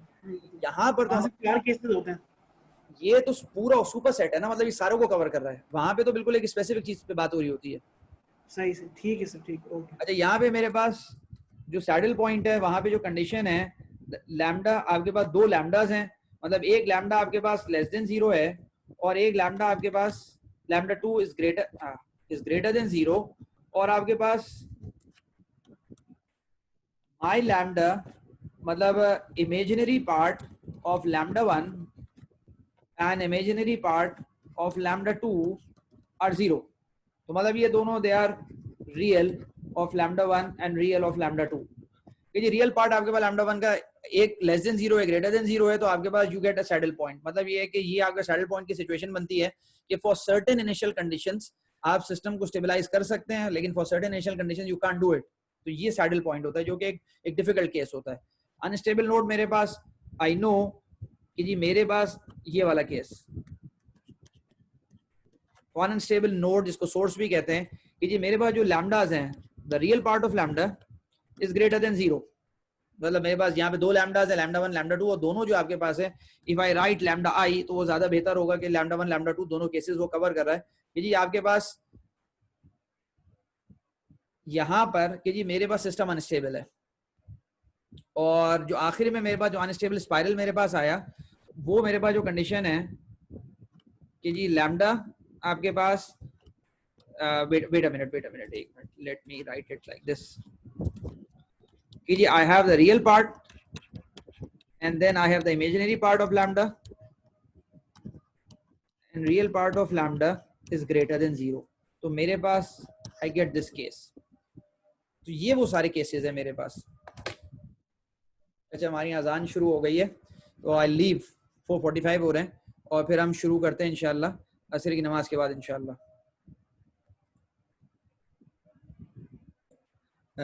हम लोग बस अपना शुरू करते हैं लेक्चर दोबारा। तो जो डिस्कशन हो रहा था इंटरप्रिटेशन ऑफ आइगन वैल्यूज और ये सब बात हो गई थी। इसके बाद we start with this notion of stability कि स्टेबिलिटी की एग्जैक्ट मैथमेटिकल डेफिनेशन है क्या। और अच्छा equilibrium point can be stable, asymptotically stable और अनस्टेबल। ठीक है, तो हमारे पास ये जो है ना तीन हमारे पास जो है यहाँ पर इसकी क्लासिफिकेशन है। या फिर स्टेबल होगा, स्टेबल की डेफिनेशन है हमारे पास क्या, a point is stable if the orbit of the system is inside a bounded neighborhood to the point for all times t after some t naught। मतलब ये है कि जब t naught आपके पास गुजर जाएगा उसके बाद एक सर्टेन अगर बाउंड आपने डिफाइन किया उस बाउंड से वो बाहर नहीं निकल रहा। लेट्स सपोज क्योंकि हम 2 डायमेंशनल सिस्टम की बात कर रहे हैं और हमारे पास this is x1 and x2, तो हमारे पास ये है कि एक सर्टेन रीजन हमारे पास जिसको यहाँ पे ये कह रहा है आपके पास, तो सर्टेन रीजन मैं कहता हूँ कि लेट्स सपोज मेरे पास ये एक रीजन है और मेरे पास मेरी सिस्टम की ट्रेजेक्टरीज ऐसे हैं कि जब वो इस ऑरेंज सर्कल के अंदर एंटर हो जाती हैं इसके बाद वो यहाँ से लीव नहीं करती हैं, तो मेरे पास सिस्टम मेरा स्टेबल है। लेट्स सपोज मतलब मैं हाइपोथेटिकल आपको 2-3 एग्जांपल देता हूँ कि जी मेरे पास ये इनिशियल कंडीशन थी और मेरे पास ये ट्रेजेक्टरी मूव करते करते आई और फिर अल्टीमेटली ये वापस निकल गई। तो ये मेरे पास एक एग्जाम्पल है अनस्टेबल सिस्टम की। लेकिन अगर मेरे पास ऐसा हो कि जी मेरे पास कहीं से भी ट्रेजेक्टरी थी और वो करते करते अल्टीमेटली वो आई और फिर ये कि वो आके इसके अंदर आपके पास इस तरह जो है ना वो मूव करने लगी, तो ये कि दिस इज स्टेबल। तो हम स्टेबिलिटी को मैथमेटिकली इस तरह डिफाइन करते हैं कि अ पॉइंट इज स्टेबल, मतलब द पॉइंट अंडर कंसिडरेशन कि वो स्टेबल है if the orbit of the system is inside a bounded neighborhood to the point for all times t after some t naught। मतलब कोई एक t naught के बाद for all times t, मतलब अगर मैं इसको अगर ड्रॉ करूं ऑन अ टाइम डोमेन, तो जी अगर मेरे पास पॉसिबल है कि जी यहाँ पे कहीं ये बहुत अनबाउंडेड चल रहा हो लेकिन after some time t nought वो आपके पास एक सर्टेन बाउंड के अंदर आ गया, एक सर्टेन बाउंड के अंदर आ गया और उस बाउंड से लेट सपोज वो नेगेटिव में भी मैं बाउंड एंटर कर देता हूँ और उस बाउंड के बाद वो उससे बाहर नहीं निकला, तो ये मेरे पास जो है ना ये स्टेबिलिटी की मेरे पास कि ये सिस्टम स्टेबल है मेरे पास। ठीक है, a point is asymptotically stable if it is stable and the orbit approaches the critical point as t equals to infinity। मतलब ये है कि अगर asymptotically stable का कॉन्सेप्ट क्या है कि मेरे पास कि उसको स्टेबल होना लाजमी है, यानी वो एक सर्टेन बाउंड के अंदर वापस आ जाए और फिर with the passage of time आपके पास वो कन्वर्ज करे टुवर्ड्स द ओरिजिन, वो कन्वर्ज करे टुवर्ड्स द ओरिजिन, यानी x1 ये x हो गया और ये x2 आपके पास हो गया और आपके पास वो अल्टीमेटली मतलब ये एक रीजन हो गया और मेरा जो है ना वो कोई इनिशियल कंडीशन थी और वो एंटर कर गया यहाँ पे, तो वो यहाँ पे सर्कल के अंदर मतलब ये मतलब सस्टेन ऑसिलेशन में ना जाए बल्कि वो ऐसे मूव करते करते करते करते करते मेरे पास टुवर्ड्स द ओरिजिन वो आपके पास जाए। तो ये मेरे पास कॉन्सेप्ट है एसिम्प्टोटिक स्टेबिलिटी का। सर स्टेबिलिटी के बारे में ये भी कह सकते हैं कि उसका बाउंडेड इनपुट और बाउंडेड ही आउटपुट हो, मतलब जो ऐसा है कह सकते हैं। वो दूसरी डेफिनेशन है, वो बहुत ही ज्यादा लिमिटेड डेफिनेशन है। उसमें सिंपल आपके पास, क्योंकि आप ये कह रहे ठीक होते है। हैं कि अगर इनपुट बाउंडेड होगा तो आउटपुट हमेशा बाउंडेड होगा। यहाँ पे एक बिल्कुल ये जनरल डेफिनेशन है जो पूरी जो है ना ओवरऑल सिस्टम के लिहाज से, ये सिस्टम्स की बात हो रही है। अगर आप ठीक है देखो, सर। आपने जो बात कही ना बीबो करके, bounded input, if the input is bounded then we can guarantee that output is bounded. ठीक है, यहाँ पे ये कुछ और बात कहता है, लेकिन असल में जब लीनियर सिस्टम्स की बात होती है ना, तो बीबो स्टेबिलिटी और आपके पास जो नॉर्मल स्टेबिलिटी होती है, जो पोल्स के लिहाज से हम डिफाइन करते हैं, आइगन वैल्यूज के लिहाज से लीनियर सिस्टम्स की, वो तकरीबन सेम हो जाती है। क्योंकि अगर लीनियर सिस्टम के अंदर अगर आपका इनपुट अनबाउंडेड हो जाए ना, तो डेफिनेटली आउटपुट भी अनबाउंडेड हो जाता है। वो नॉन लीनियर के अंदर ये पॉसिबिलिटी होती जी है, सर। इनपुट आपके पास अनबाउंडेड हो नॉन लीनियर के अंदर, तो आउटपुट आपके पास बाउंडेड हो सकता है। जी लीनियर बिल्कुल ऐसे ही है तो सर। बीबो स्टेबिलिटी और वाली डेफिनेशन आपके पास जो आइगन वैल्यू पोल्स के लिहाज से सेम हो जाती हैं। तो ये दो बातें मैंने आपको समझा दी कि क्या चीजें हैं। और तीसरी आपके पास, if the critical point is not stable then it is unstable, कि मतलब अगर कोई भी ट्रेजेक्टरी उसकी सर्टेन बाउंड के अंदर नहीं आ रही है, तो इसका मतलब ये कि वो अनस्टेबल सिस्टम है। मैंने एक सर्टेन टाइम गुजार दिया और आपके पास ये मेरे पास सिस्टम ट्रेजेक्टरीज थी, और मेरे पास ये लेट सपोज मेरे पास एक मैंने नेबरहुड डिफाइन किया, और मेरे पास जो ट्रेजेक्टरीज थी वो आपके पास वो अंदर आती थी और फिर वापस चली जाती थी, और फिर आती थी और फिर वापस चली जाती। अच्छा, ये इंटरसेक्ट नहीं कर सकती हैं। ये मैंने गलत डायग्राम बनाया, लेकिन सिर्फ समझाने के लिए, मतलब ये इंटरसेक्ट नहीं कर सकती। तो ये कि आपके पास ये क्या बात हो गई, जो मैं कह रहा था, ये आपके पास अनस्टेबल की डेफिनेशन है कि बाउंड के अंदर वो नहीं आता, आता है तो फिर निकल जाता है, तो अनस्टेबल सिस्टम है। In the figure we have just seen earlier, मतलब जो अभी पहले मैंने स्लाइड में दिखाई, we see that the centre is stable but not asymptotically stable. तो ये इंपॉर्टेंट मैथमेटिकल डेफिनेशन है कि वो स्टेबल जरूर है क्योंकि सर्टेन बाउंड के अंदर रहता है, लेकिन वो एसिम्प्टोटिकली स्टेबल नहीं है, क्योंकि एसिम्प्टोटिकली स्टेबल के अंदर it must move towards the origin. और saddle point is unstable. Unstable क्यों है? क्योंकि आपके पास सर्टेन और इनिशियल कंडीशंस पे आपके पास सिस्टम जो है ना वो अनबाउंडेड हो जाता है, और that a node is either एसिम्प्टोटिकली stable और अनस्टेबल। जो ये आपके पास नोड होती है, मतलब वो आपके पास ये जो ये चीज है, या फिर वो स्टेबल स्पाइरल है आपके पास, या फिर आपके पास अनस्टेबल स्पाइरल, ये चीज आपके पास कॉन्सेप्ट के, और इवन ये वाला जो आपके पास स्टेबल नोड वाला कॉन्सेप्ट है, कि आपके पास दे विल ऑलवेज ये स्टेप, मैं इनको येलो से मार्क कर देता हूँ, ये वाले, ये आपके पास एसिम्प्टोटिक स्टेबल है कि you start from any point you will die into the origin, ये दोनों एसिम्प्टोटिक स्टेबल है। ये ग्रीन वाला मेरे पास, ये आपके पास ये स्टेबल के डेफिनेशंस के अंदर आता है। बाकी जिनको मैं रेड मार्क कर रहा हूँ या मैजेंटा मार्क कर रहा हूँ, ये सारे अनस्टेबल हो गए, क्योंकि आपके पास ये इनकी ट्रेजेक्टरीज अनबाउंडेड हो जाती हैं, बाउंड के अंदर नहीं रहती हैं। ठीक है, तो ये नोशन ऑफ स्टेबिलिटी गुजर गया। अच्छा, यहाँ पर अजय ये जो बहुत डिस्कशन में पहले कर चुका ना, वो सब ये डिस्कशन आएगा, लेकिन थोड़े और फर्दर, मतलब ये डिटेल्स के साथ, ताकि आप समझे इस चीज को। लेट लैम्डा 1 और lambda 2 be eigenvalues the Jacobian matrix. तो जैकोबियन मैट्रिक्स जो है ये आपके पास, let me ask from you people, देखते हैं आप में से कौन जो है ना जिसको इसको आइडिया है सही वाला। आई होप आप लोग बैठे हुए होंगे। फर्स्ट ऑफ ऑल तो ये बात है, स्टार्टिंग फ्रॉम जो सबसे मेरे पास जो सबसे इसमें सन्नान, ये जैकोबियन मैट्रिक्स क्या चीज है?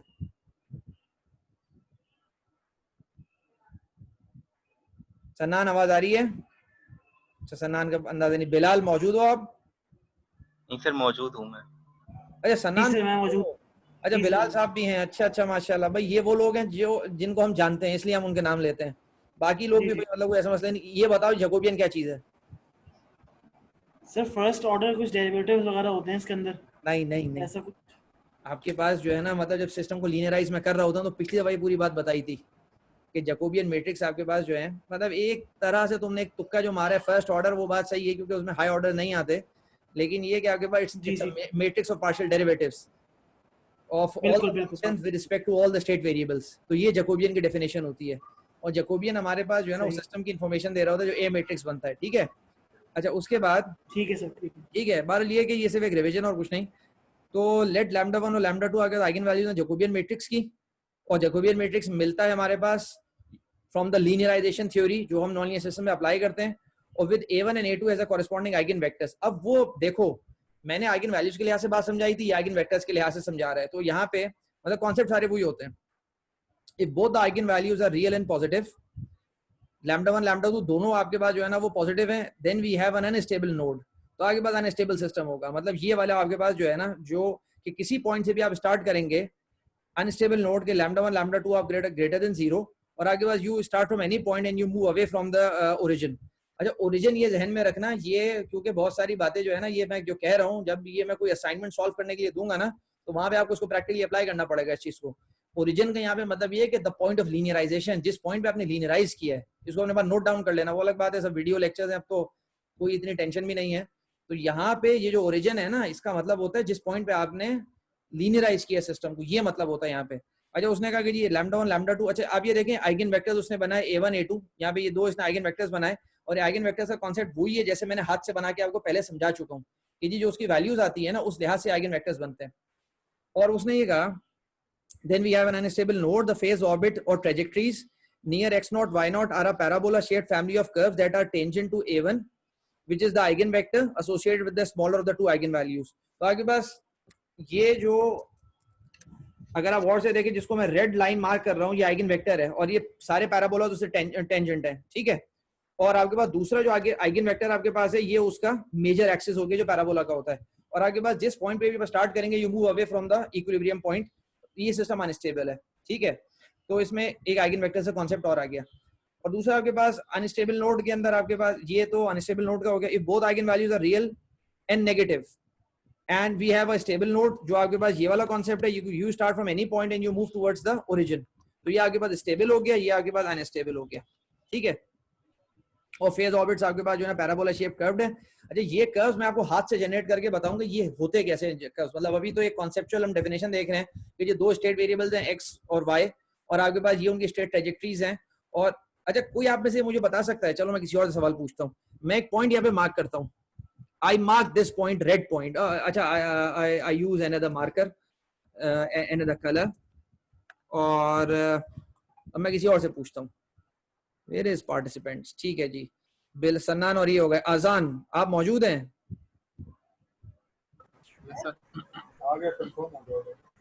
माइक किसका खुला हुआ है ये मेरे अलावा? अजान आपने खुला हुआ है ना? हाँ अजान ये बताइए, ये जो मैंने मैजेंटा पॉइंट मार्क किया है, मैं कहता हूँ कि ये सिस्टम की इनिशियल कंडीशन है, ये क्या मतलब बनता है इसका? थोड़ा बहुत आप इसको एक्सप्लेन कर सकते हैं, एलैबोरेट कर सकते हैं, इसका क्या मतलब बनता है? बिलाल नहीं, आप नहीं, आपका माइक ऑफ करो। अजान से मैं पूछ रहा हूँ, बिलाल अपना माइक ऑफ करो। हाँ अजान थोड़ा बहुत अगर इसको अंडरस्टैंड करते हो कि भाई ये क्या मतलब बनता है, लेट मी जूम इन कि जी मेरे पास एक सिस्टम है, उसके दो स्टेट वेरिएबल है, यहाँ पे तुमने xy लिख दिया, x1 x2 हो सकता है, u v हो सकता है, कुछ भी हो सकता है। कुछ समझ में आता है कि नहीं? कोई खास चीज क्लियर नहीं है? ठीक है कोई मसला नहीं। अच्छा we move to Samiya. Samiya बैठी हुई है?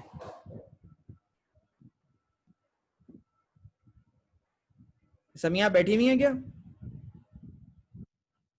अच्छा ये है कि शायद वो अभी रिस्पॉन्ड नहीं कर रही हैं। अच्छा अक्सा आप हैं क्या? जी सर। अक्सा आप ये मैजेंटा पॉइंट जो मैंने हाईलाइट किया है, क्या आप इसको एक्सप्लेन कर सकती हैं कि ये क्या चीज है यहाँ पे के अंदर? मतलब मेरे पास डिफरेंशियल इक्वेशन है जी तो सर इसमें ये है कि एक्स और वाई की कोई पहले से वैल्यू सेव है हमारे पास, मेमोरी में है। अब हमारा सिस्टम यहाँ से मूव ऑन करेगा, इनिशियली इसके पास ये वैल्यूज है। सही है सही है। तो आपके पास ये जो पॉइंट है, this means let me make this a thinner pen, मतलब ये मेरे पास ये बहुत ज्यादा जो है ना कि जी my system this is x0, just a minute एक मिनट तू ये x0 y0 का मतलब ये है कि जी मेरी डिफरेंशियल इक्वेशन थी और मैं ये कहता हूँ जी मेरे पास x0 की वैल्यू थी मेरे पास लेट सपोज 1 और मैं कहता हूँ y0 की मेरे पास लेट सपोज वैल्यू थी 4। तो ये वहां से सिस्टम स्टार्ट हुआ। तो मैं यहाँ पे देख के बता सकता हूँ कि जी जब तुम इस इनिशियल कंडीशन से शुरू करोगे ना, after certain time t, let's suppose after t is equal to 100 और 1000, आप अल्टीमेटली मूव करते करते करते करते आप ओरिजिन पर चले जाओगे। ये मतलब होता है यहाँ पर इसका फिजिकल, इसका जो सिग्निफिकेंस है। हाँ तू आप पूछो। सर मैं ये कह रही थी कि जैसे आप पॉइंट ऑफ लीनियराइजेशन का कह रहे थे, तो हम इसे वो पॉइंट भी कह सकते हैं? क्या कह सकते हैं? ये जो आप कह रहे थे ना कि पॉइंट ऑफ लीनियराइजेशन, हाँ हाँ तो हम इसे वो पॉइंट कह सकते हैं? ए ना ना नहीं नहीं नहीं नहीं नहीं नहीं बिल्कुल नहीं सुबह, ये वाली बात बिल्कुल गलत है। देखो मैं दोबारा सर जैसे आपने लीनियराइजेशन के अंदर चेंज किया था ना, अपने इनिशियल पॉइंट से थोड़ा बहुत आगे चले गए थे, शिफ्ट हो गए थे, तो वो बात कहनी है शायद। This is point of linearization. अच्छा ठीक है, सही सही है, ये पॉइंट है लीनियराइजेशन का जो इक्विलिब्रियम पॉइंट है, ठीक है। वो इनिशियल कंडीशन है सिस्टम की डिफरेंशियल इक्वेशन की। ओके मैंने सिस्टम को लीनियराइज किया अराउंड द ऑपरेटिंग पॉइंट, लेकिन अराउंड द ऑपरेटिंग पॉइंट में शुरू कहां से हुआ, ये वो मतलब है। सही है, ठीक ठीक है है, सर। गुड, ठीक है, हम आगे चलते हैं। तो मतलब मैं इसलिए थोड़ा डिस्कशन इसलिए करता हूँ ताकि कम से कम ये बिल्कुल बोरिंग ना हो जाए कि भाई सारी की सारी मैथ्स है, सब कुछ है, आपको कुछ अंदाजा नहीं है कि इसका दुनिया से क्या ताल्लुक है। तो जिस तरीके से पेंडुलम का आपने बताया था, इनिशियल पॉइंट आपने शुरू किया, और सही फिर है, अगर इसमें फ्रिक्शन नहीं, अगर फ्रिक्शन होगी तो एट द एंड वो बिल्कुल आगे अपने ओरिजिन पे या बीच पे बैठ जाएगा। तो ये बिल्कुल, बेसिकली बिल्कुल ये बात सही है, ये बात सही है बिलाल, बिल्कुल बात सही है। ठीक। अच्छा, ये कि यहाँ तक ये बात हो गई, ठीक है, आई मूव ऑन, मैं इसको कैंसिल करता हूँ पार्टिसिपेंट्स को। अच्छा, इसके बाद विंडो को, और ये बात क्लियर हो गई सब कुछ है। If the eigen values coincide that is lambda 1 is equal to lambda 2। अच्छा, यहाँ पे सारे केसेस हैं, उसमें जो मैंने बात बताई ना वो तो मैंने कुछ ओवरव्यू दे दिया था आप लोगों को, लेकिन यहाँ पर जो है ना सारे केसेस हैं। मतलब इफ द आइगन वैल्यूज, मतलब ये वाली बात हो गई। Let me highlight this. और अब if the eigen values coincide, अब कोइंसाइड का मतलब मल्टीप्लिसिटी इसकी बढ़ गई, मतलब मल्टीप्लिसिटी आपके पास जो है 2 हो गई। Then we have an inflected node stable if lambda 1 और लैम्डा 2 दोनों less than 0 and unstable if both of them are greater than 0। तो यहाँ पर ये कॉन्सेप्ट आपके पास जो अभी बात गुजर गई, इन्फ्लेक्टेड का मतलब वो ये इन्फ्लेक्शन पॉइंट या सैडल पॉइंट, ये बात सही है। तो वो मसला बनेगा यहाँ पे कि अगर आपके पास रिपीटेड हो गई और अगर आपके पास जो है अगर दोनों आपके पास जो है वो उनकी मल्टीप्लिसिटी बढ़ गई, तो यहाँ पर एक मसले की चीज है। देखो, इस बात को बहुत क्लियर रखना, अनस्टेबल सिस्टम अलग चीज होती है। यहाँ पर इन्फ्लेक्शन का मतलब आपके पास ये हो गया कि जब आपके पास मतलब ये कि सर्टेन ट्रेजेक्टरीज पे आपके पास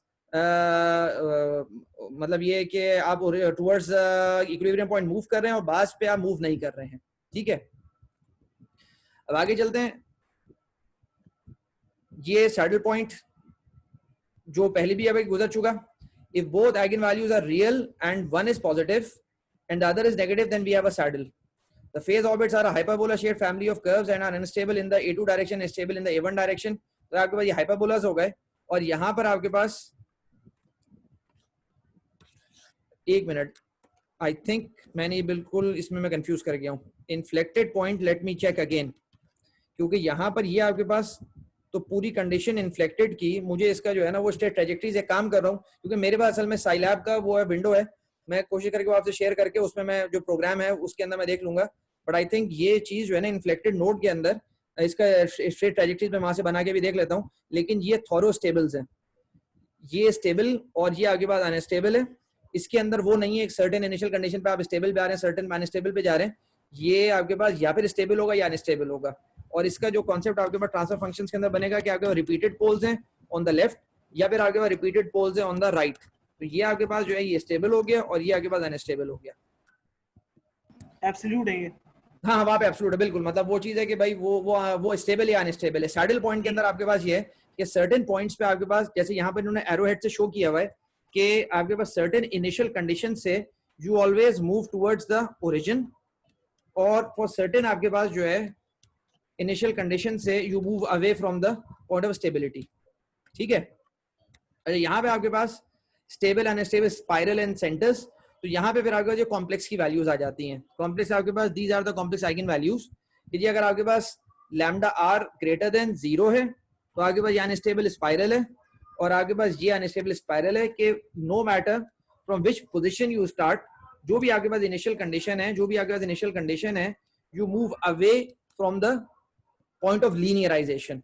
और स्टेबल का मतलब है you start from any point and you always move towards the point of linearization, जो आपके पास ऑपरेटिंग पॉइंट है या इक्विलिब्रियम पॉइंट है। और सेंटर का कॉन्सेप्ट आपके पास वही हो गया कि अगर आपके पास इसका रियल पार्ट 0 हो जाए, रियल पार्ट 0 हो जाए और आपके पास जो इमेजिनरी पार्ट है वो प्लस माइनस समथिंग जे, अल्फा जे मैं लिख देता हूँ कि भाई alpha can be any value, तो ये आपके पास सेंटर है जिसको आप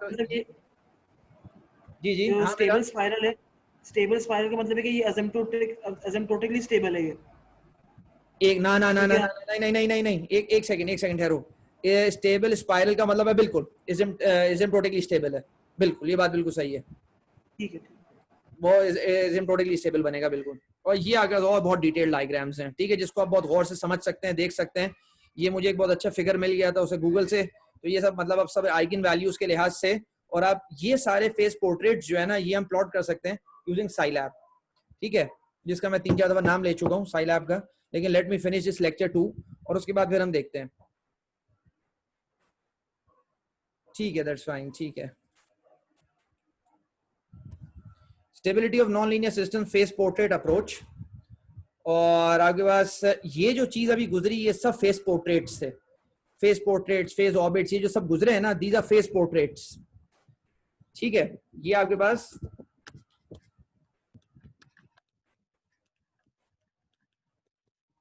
ये सब फेस पोर्ट्रेट्स हैं उसके। मतलब ये है कि आपके पास how the system, how the states are evolving.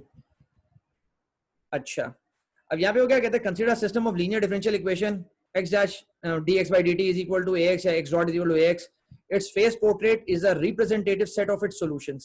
इसका मतलब क्या बनता है, मैं इसके एनालिटिकल सॉल्यूशन की तरफ मतलब लेक्चर 3 के अंदर आऊंगा कि ये एक्चुअल बनता कैसे है। मतलब अगर मैं आपको कोई सिस्टम दे दूं और मैं आपको बोलूं कि भाई मुझे फेस पोर्ट्रेट बना के दो, तो ये असल में वो कहता है कि ये उसका सॉल्यूशन की ट्रेजेक्ट्री है।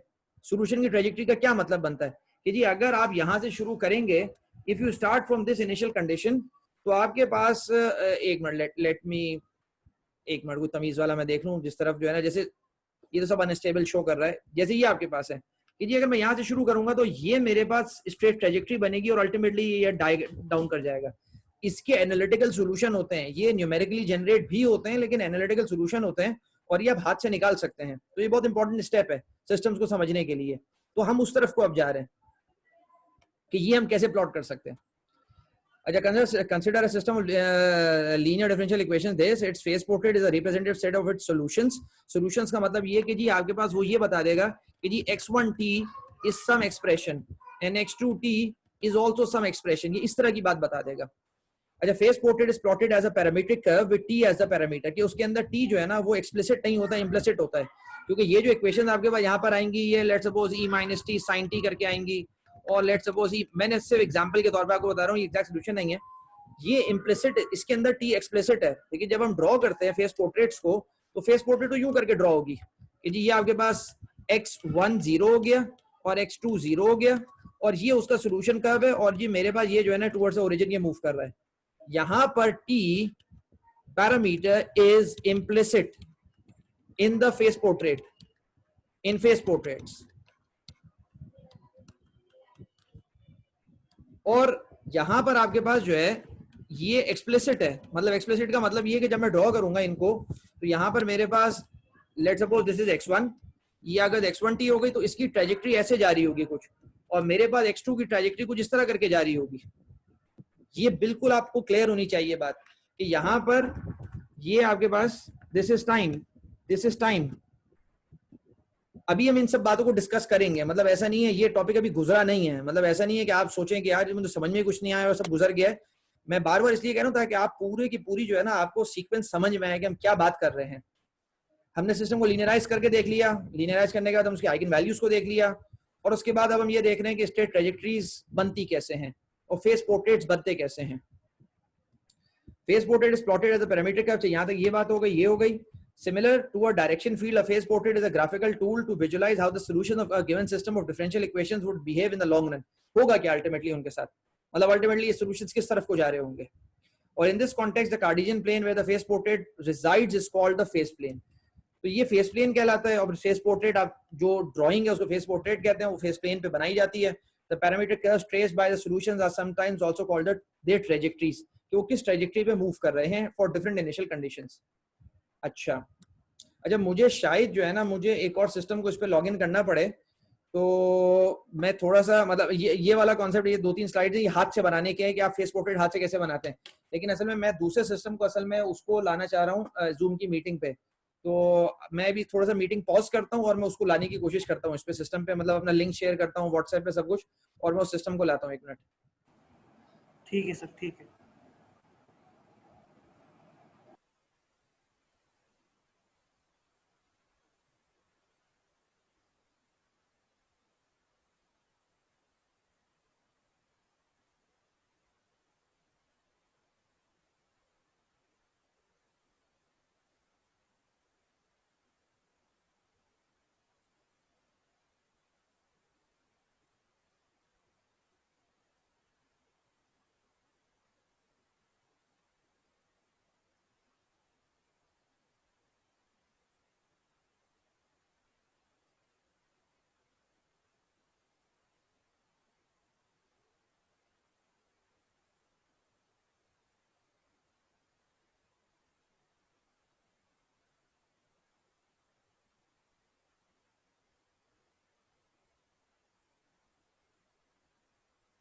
अच्छा, आप में से कोई ये मीटिंग का लिंक मुझे शेयर कर सकते हैं व्हाट्सएप पे? मतलब जो ये वाली मीटिंग चल रही है, आप लोगों के पास अगर किसी का लिंक हो इसका, तो वो प्लीज शेयर कर दे ताकि मैं दूसरे वाले अपने सिस्टम से उस पर मतलब ये ज्वाइन कर लूँ।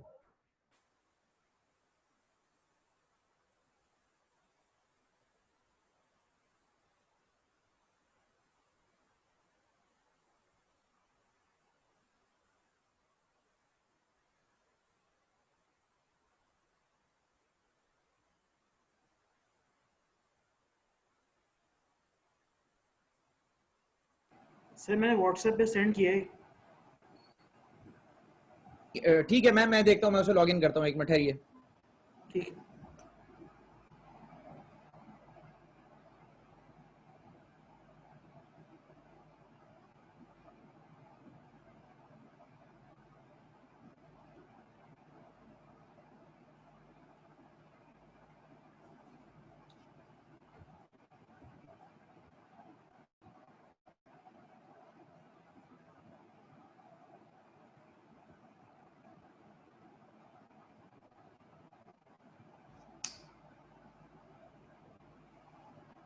मैं दूसरे सिस्टम से असल में मैंने लॉग इन कर रहा हूँ। आई होप कि मैं यहाँ से लॉग ऑफ ना कर जाऊँ। एक सेकंड ठहरिए। जी जी।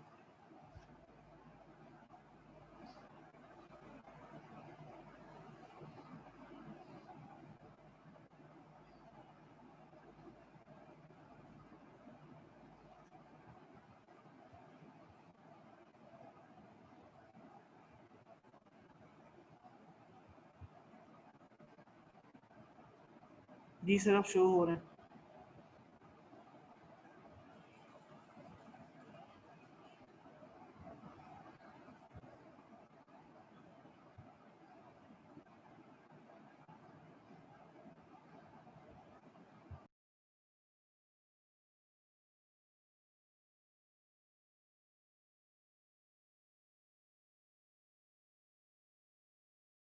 अच्छा, ये कि मैं दूसरे सिस्टम पर आ गया हूँ असल में, जो है ना, क्या चीज।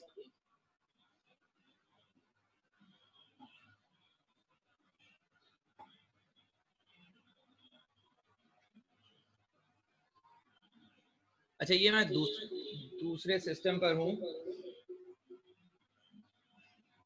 असल में मेरी वॉल्यूम भी जो है ना वो, यहाँ पे मैंने साइलैब, आप लोगों को इसकी स्क्रीन विजिबल है क्या? यस ये यस सर, स्क्रीन विजिबल है। जी सर विजिबल है, विजिबल है। गुड गुड, बस सही। यहाँ अच्छी बात है। अब शायद ये रिकॉर्डिंग में कुछ भी नहीं हो रहा है, या हो रहा है तो अच्छी बात है। मेरे हिसाब से हो रहा है रिकॉर्डिंग में ये। यस सर, हो रहा है, रिकॉर्ड हो रहा है। जी हाँ, लेट रिकॉर्ड मी में। Close all these windows. और ये असल में साइलैब का इंटरफेस है। सर रिकॉर्डिंग नहीं हो रही है। अच्छा, नहीं हो रही है। आई एम नॉट श्योर कि रिकॉर्डिंग क्यों नहीं हो रही है। सर वो हो दूसरी रही है, यहाँ वो ऑप्शन रिकॉर्डिंग हो रहा है। का ऑप्शन आ रहा है इस पे। सर ऑप्शन आ रहा है रिकॉर्डिंग का। हो रही है। हो रही है। अच्छा, ये कि देखो, ये कोड जो है ना, ये मैंने डाउनलोड किया और ये कोड मैं आपसे शेयर कर दूंगा। ये कोई ऐसी चीज नहीं है, ठीक है। और इसके अंदर यहाँ पर सारा कॉन्सेप्ट ये है, पहले तो आप मतलब ये कोडिंग ताकि आपके पास हो कि एग्जाम में आपको करना हो तो आपको आइडिया हो, भाई आप डायरेक्टली ये कोड यूज करके और आप कर सकते हैं। और यहाँ पे सारे वेरिएशन आप देख सकते हैं अल्हम्दुलिल्लाह इसके अंदर। तो थोड़ा बहुत मैं एक्सप्लेन कर देता हूँ आपको। इसके अंदर जो ट्रांसफर फंक्शन उसने लिखा हुआ है ना, वो ये है, ठीक है। तो ये आपके पास ट्रांसफर फंक्शन हो गया 1/s² + 3s + 2 ना। तो अगर मैं मैटलैब की विंडो पे जाता हूँ, जस्ट अ मिनट, और मैं आपको दिखा देता हूँ कि यहाँ पर इसका ये क्या बनेगा।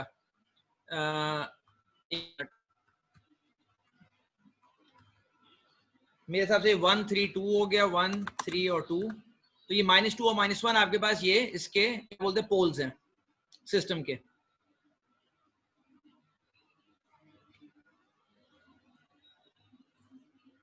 ये 1 3 2 हो गया, तो -1 और -2 आपके पास पोल्स हो गए, ठीक है। और मैं क्या कर रहा हूँ, मैं इसके जो है ना फेस पोर्ट्रेट्स बना रहा हूँ। लेट्स सपोज मैं पहले जो है ना सारे पुराने वाले मैं कैंसिल कर देता हूँ, विंडोज सारी जो पहले बनी हुई थी, और मैं इसका फेस पोर्ट्रेट बनाता हूँ। एक स्टेबल सिस्टम है आपके पास, 2 आइगन वैल्यूज हैं इसकी, या 2 पोल्स हैं, और दोनों आगे लेफ्ट पे लाई करते हैं। और ये बेसिकली इसने ट्रांसफर फंक्शन का बनाया है। आप ये जहन में रखें कि ये चीज पूरी की पूरी आप डिफरेंशियल इक्वेशन की भी बना सकते हैं, कोई ऐसा मसला नहीं है, ठीक है। और ये बनता उसी कॉन्सेप्ट से कि ट्रांसफर फंक्शन को बेसिकली इसने टाइम डोमेन में लेके गए और वहां से इसने जो है वो स्टेट्स इसकी ड्रॉ की हैं। अच्छा, एक तो ट्रांसफर फंक्शन ये वाला हो गया। तो सेकंड ट्रांसफर फंक्शन ये यहाँ पे आप देखें, सेकंड ट्रांसफर फंक्शन लिखा हुआ है। और यहाँ पर ये मेरे पास सेकंड ट्रांसफर फंक्शन हो गया, जिसके अंदर आपके पास एक पोल पॉजिटिव है और एक पोल आपके पास नेगेटिव है, एक आइगन वैल्यू पॉजिटिव एक नेगेटिव है। अब मैं इसको एग्जीक्यूट करता हूँ, इसकी कमांड आपके पास यहाँ से आके इसको मैंने एग्जीक्यूट किया। You need to save your modification, save and execute. अब ये इसकी स्ट्रेट ट्रेजेक्टरी सारी बन रही है फॉर लॉट्स ऑफ सॉल्यूशंस। तो अगर आप और से देखें ये स्टेबल था, और ये अगला वाला मेरे पास जो है, अब देखें इसको प्लॉट होने में थोड़ा टाइम लगेगा।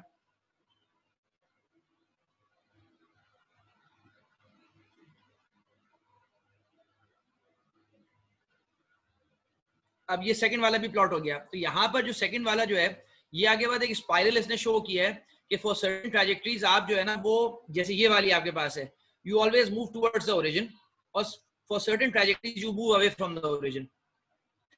इससे आप जरूर जो है ना क्या बोलते हैं, इस ये कोड को और ये सॉफ्टवेयर डाउनलोड कर लेगा और इससे आप इसको देखिएगा ताकि आपकी अंडरस्टैंडिंग और बिल्डअप हो इसकी ना।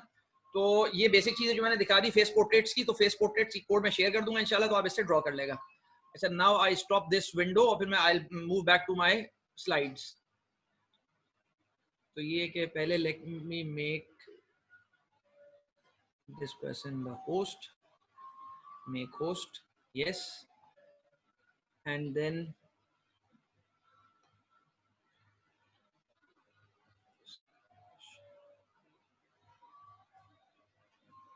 ठीक है। तो ये कि I am again back to my laptop, जिसमें माय टीचिंग लैपटॉप।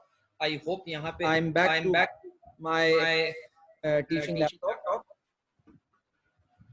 और उसमें जो है ना अब मैं मतलब ये कि आपको अभी जो है ना एक्सप्लेन कर देता हूँ आगे की चीज जो है।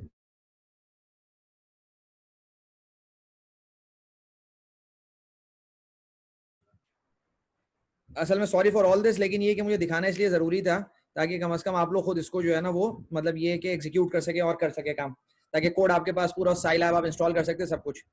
अच्छा, अब हम बेसिक बिल्कुल देखते हैं कि ये हाथ से फेस पोर्ट्रेट्स कैसे बन सकते हैं। फिर इंशाल्लाह आज तो शायद मौका मिले तो अच्छी बात है, वरना फिर एग्जैक्टली कि ये इक्वेशंस आप डिराइव कैसे करते हैं और फिर ये आपकी ट्रेसिंग कैसे होती है पूरी।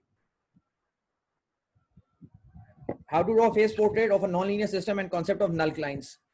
अच्छा, यहाँ पर एक बहुत बात यहाँ पर ये है कि face portrait of a non linear system उसने डिस्कस किया है। तो इसका मतलब ये है कि हम लीनियर और नॉन लीनियर दोनों के फेस पोर्ट्रेट्स बना सकते हैं, और हम देख सकते हैं कि हमारे पास ये है कि ये जो नॉन लीनियर सिस्टम है इसका इक्विलिब्रियम पॉइंट पे इसका क्या बिहेवियर था जब हमने इसको लीनियराइज कर दिया, और इक्विलिब्रियम पॉइंट पे हमारे पास क्या बिहेवियर था। बाज़ दफ़ा ये फर्क हो सकते हैं, तो ये ध्यान में रखिएगा। ये बात जो है ना मैं दोबारा रिपीट कर देता हूँ, और मैं इनमें से किसी से पूछ लेता हूँ कि अभी मैंने जो डिस्कस किया है स्टार्टिंग फ्रॉम मतलब ये कि हारिस आप मौजूद हैं क्या? हारिस के बाद अच्छा एफाज आप बैठे हुए हैं क्या? जी सर। एफाज अच्छा, मुझे आप एक सेकंड ये बताएं कि जो अभी तक हमने डिस्कस किया है, हम लीनियर सिस्टम्स को डिस्कस कर रहे थे। यहाँ पर ये एकदम जुमला है जिसको मैंने हाईलाइट किया है, तो आप थोड़ा सा एक्सप्लेन करें क्या बात है, ये क्या डिफरेंस क्या है। आप एक सेकंड ठहरिए, मुझे लग रहा है कि मेरे स्पीकर्स का शायद फिर प्रॉब्लम है, क्योंकि नहीं स्पीकर तो सही है। स्पीकर सही है मतलब।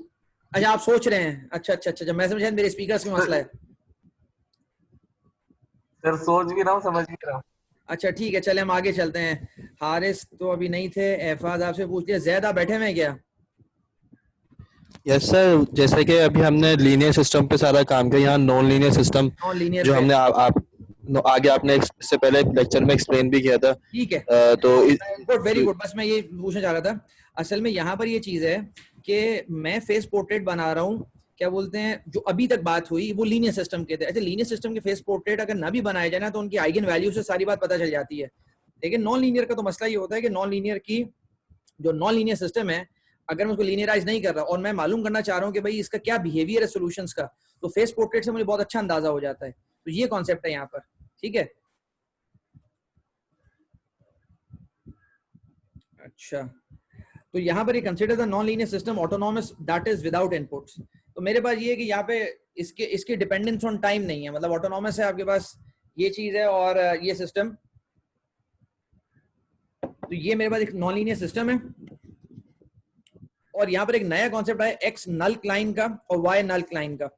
यहाँ पर ये क्या चीज है कि जहाँ पे आपके पास जो है ना रेट ऑफ चेंज 0 हो जाता है सिस्टम का, मैं वो प्लॉट करूंगा और उनके इंटरसेक्शन से मेरे पास जो है ना मुझे इक्विलिब्रियम पॉइंट्स मिल जाएंगे। तो ये मेरे पास रिमेंबर ये पूरी की पूरी थ्योरी मैं लीनियर पे भी अप्लाई कर सकता हूँ पूरी as it is.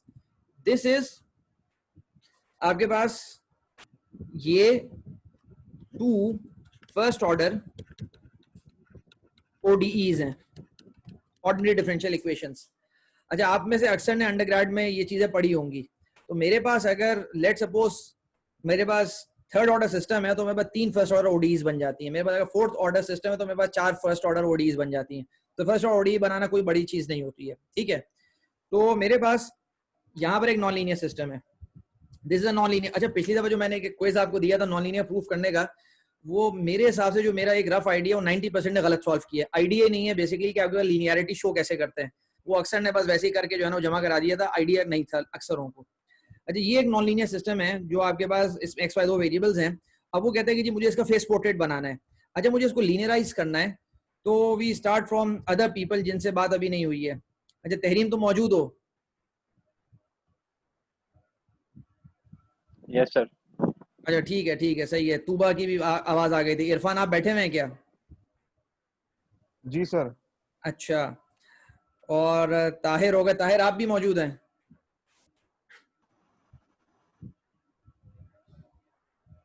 Yes sir. अच्छा, मतलब ये है कि मैं रैंडमली इसलिए चेक करता हूँ क्योंकि भाई सीधी बात है आप लोग सब पढ़ाते हैं और आपको भी आइडिया है जो ऑनलाइन टीचिंग का सबसे बड़ा जो डायलेमा है वो यही है कि सब लेक्चर्स गुजर जाते हैं, ऑनलाइन अवेलेबल होते हैं तो कोई मसला नहीं है। तो जब भी मैंने पिछले बार क्विज भी लिया था, यहाँ पर एक चीज जो इंपॉर्टेंट चीज है कि ये एक नॉन लीनियर सिस्टम है, मुझे लीनियराइज इसको करना है। मैं लीनियराइज इसको कैसे करूंगा? मतलब कोई ये जो मैट्रिक्स ए मैट्रिक्स है, ये ए मैट्रिक्स इसका जो बनेगा उसकी कितनी एंट्रीज होंगी? अक्सर आप बता सकती हैं?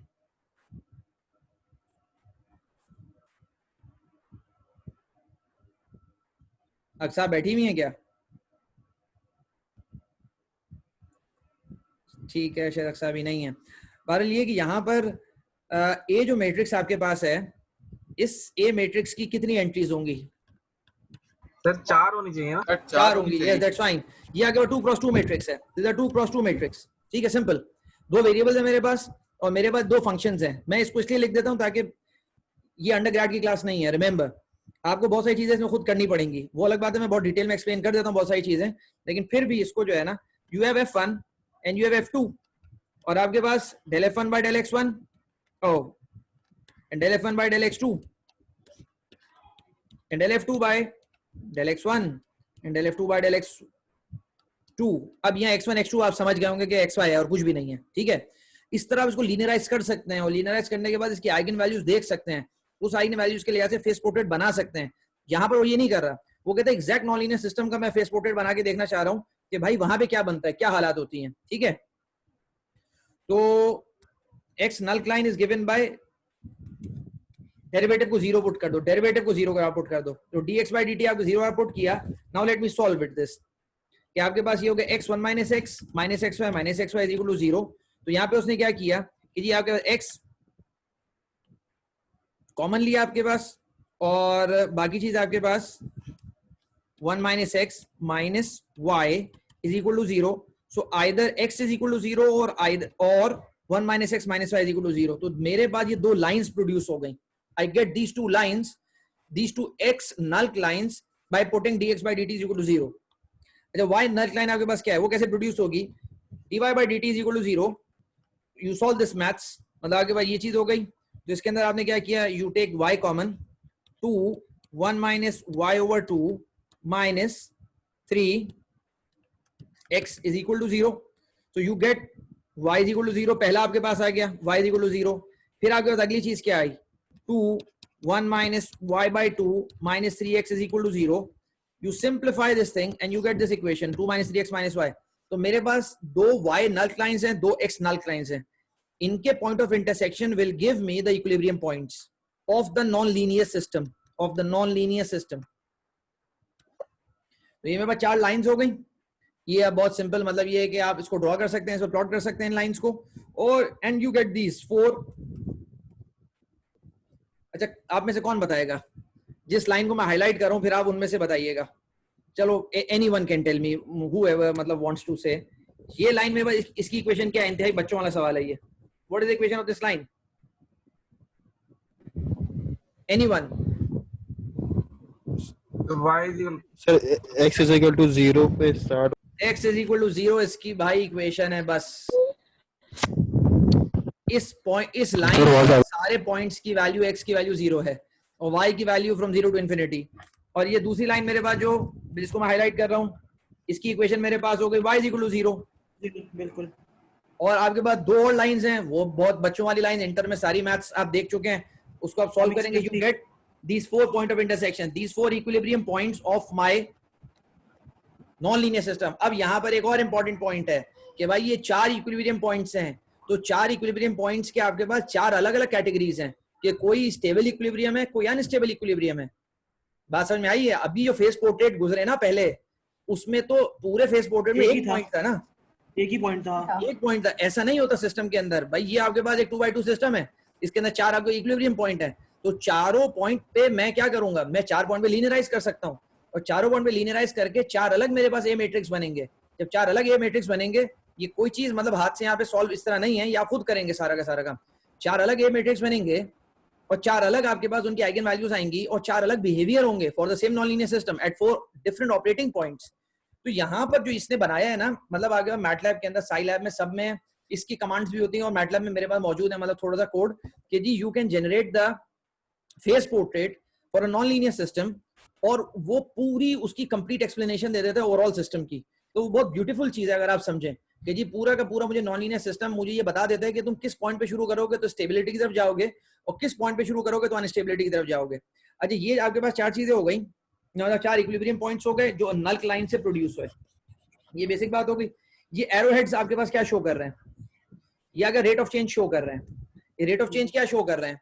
क्या आपके पास अगर ये रेड वाला जो आपके पास है कि you are moving away from the equilibrium point, मतलब ये जो आपके पास रेड वाला ये जो शो हो रहा है कि you are moving away from the equilibrium point, और ये आपके पास you are moving away from the equilibrium point. इसी तरह ये वाला जो इक्विलिब्रियम पॉइंट अगर आप गौर से देखें, दिस मतलब let me call this 1 2 and 3 and 4, ये 4 इक्विलिब्रियम पॉइंट्स है। जो इक्विलिब्रियम पॉइंट नंबर 2 है, ये स्टेबल है या अनस्टेबल है? कौन बताएगा आप में से? इक्विलिब्रियम पॉइंट नंबर 2 ये आपके पास स्टेबल है अनस्टेबल है? क्या है ये?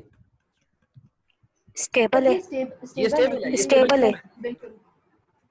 क्योंकि all the trajectories they are moving towards the equilibrium point, no matter from which point you start from here or you start from here, anywhere you move towards the equilibrium point, इसलिए stable है। बात समझ में आई? तो ये इसका पूरा, अच्छा यहाँ पर ये पूरा फेस पोर्ट्रेट का जो मतलब मैटलैब का बहुत सिंपल सा कोड है वो यहाँ पे लिखा हुआ है और कुछ भी नहीं है। और let me explain you all this. तो बहरहाल ये कॉन्सेप्ट आपको क्लियर होना चाहिए ये क्या चीज है।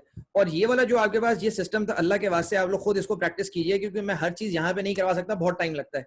कि ये नॉन लीनियर सिस्टम हो गया, इसका फेस पोर्ट्रेट आपको बात क्लियर हो गई कि इसके नल लाइन से ये हाथ से आप बना सकते हैं, उसके इक्विलिब्रियम पॉइंट्स आ जाएंगे और हर इक्विलिब्रियम पॉइंट को अलग हम एनालाइज करते हैं।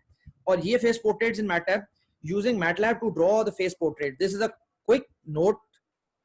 अच्छा, ये बहरहाल इंग्लिश ग्रामेटिकल मिस्टेक है, ये मेरी नहीं है, जहां से मैंने मतलब ये कि उठाया था वहां का प्रॉब्लम है। This is a quick note to help you draw face portrait using the quiver command in MATLAB. It is best to draw the face portrait in small pieces. The system we shall consider is this. ये linear system है, non linear system है? क्या ख्याल है आप लोगों का? देखते क्या पता चलेगा? सर नॉन लीनियर है, x1 का स्क्वायर है, ये स्क्वायर है, बिल्कुल सही है। x1 और x2 मल्टीप्लाई भी हो रहे हैं, x1 का स्क्वायर है, तो it's a non linear system. And we are interested in the region, वो इस रीजन में इंटरेस्टेड है, तो इस रीजन के अंदर जितने इक्विलिब्रियम पॉइंट्स आएंगे उसने जानबूझ के रीजन सेलेक्ट किया कि उसमें एक ही इक्विलिब्रियम पॉइंट है। अगर आप इसका मतलब ये कि बाउंड्स बढ़ा दें, x1 को आप करें जी -10 से +10 और x2 को -10 से +10, तो पॉसिबल है कि आपके पास और 2-3 पॉइंट्स इसके अंदर आ जाएं, ठीक है। लेकिन उन्होंने जानबूझ के यहाँ पर ये ताकि वो एक ही को एनालाइज कर सके। The following MATLAB code shows how to do this. अब मैश ग्रिड, जिनको मैटलैब यूज करनी नहीं आती वो आप इसको हेल्प में देख लेगा, कोई ऐसा मसला नहीं है। ये आपके पास एक मैश पूरा जनरेट करेगा, मतलब मैश का मतलब आपके पास ये कि ये इस तरह की चीज जो है ना पूरा जनरेट करेगा। मतलब ये बहुत ही बुरा मैं ड्रॉ कर रहा हूँ, लेकिन आपको बस बेसिक आइडिया हो जाए। ये जनरेट करेगा पूरा का पूरा एक मैश, और फिर ये हर पॉइंट पे इवैल्यूएट करेगा फंक्शन को, ये हर पॉइंट पे इवैल्यूएट करेगा, ये हर पॉइंट पे। आप देखें ये यहाँ पर एक डायरेक्शन में लेट सपोज ये इसकी x1 की वैल्यूज हैं, ये आपके पास लेट सपोज x1 की वैल्यूज हैं, और एक डायरेक्शन में आपके पास x2 की वैल्यूज हैं। तो ये डिफरेंट आपके पास जो पूरा ये ग्रिड जनरेट हुआ है ना, तो आपके पास x1 और x2 की डिफरेंट वैल्यूज आ रही होंगी। हर वैल्यू पे ये इसको निकाल रहा होगा, इवैल्यूएट कर रहा होगा कि भाई ये क्या बन रहा है इसका, और उसके बाद x1 डॉट और आपके पास x2 dot and you use this command, और रिजल्टिंग फिगर आपके पास ये अगले पे ये फिगर आपके पास आ गई। क्या ख्याल है ये? अच्छा बहरहाल नीचे लिखा हुआ है, ख्याल क्या है, बहरहाल स्टेबल स्पाइरल है कि every straight trajectory is moving towards the origin, towards the equilibrium point। तो ये अगर स्टेबिलिटी को शो कर रहा है, अगर आप इसको और बड़ा करके शो करेंगे, मेरे पास बुक्स हैं, लेकिन अगर मतलब मैं उसको इमेजेस लेके फिर व्हाट्सएप पे आपको शेयर कर सकता हूँ, जिसमें फेस पोर्ट्रेट शो किए गए हैं, और मतलब डिफरेंट एक नॉन लीनियर सिस्टम का और टू मतलब ये सेकंड ऑर्डर सिस्टम्स के, कि उसके अंदर बाज रीजन स्टेबिलिटी की तरफ जाते हैं और बाज इनिशियल कंडीशन आपकी अनस्टेबिलिटी की तरफ जाती हैं। अच्छा ये क्या होगा? वेरिफिकेशन। अच्छा वेरिफिकेशन किस चीज की वेरिफिकेशन? अब ये बात अब दोबारा आई एम रिपीटिंग अगेन, मेरे पास एक नॉन लीनियर सिस्टम था, मैंने नॉन लीनियर सिस्टम का जो है ना फेस पोर्ट्रेट बनाया, और मुझे ऐसा लगा कि भाई ये जो है ना आपके पास स्टेबल है, और ये किस रीजन में स्टेबल है? आपके पास -0.5 से +0.5। Let me right this thing here.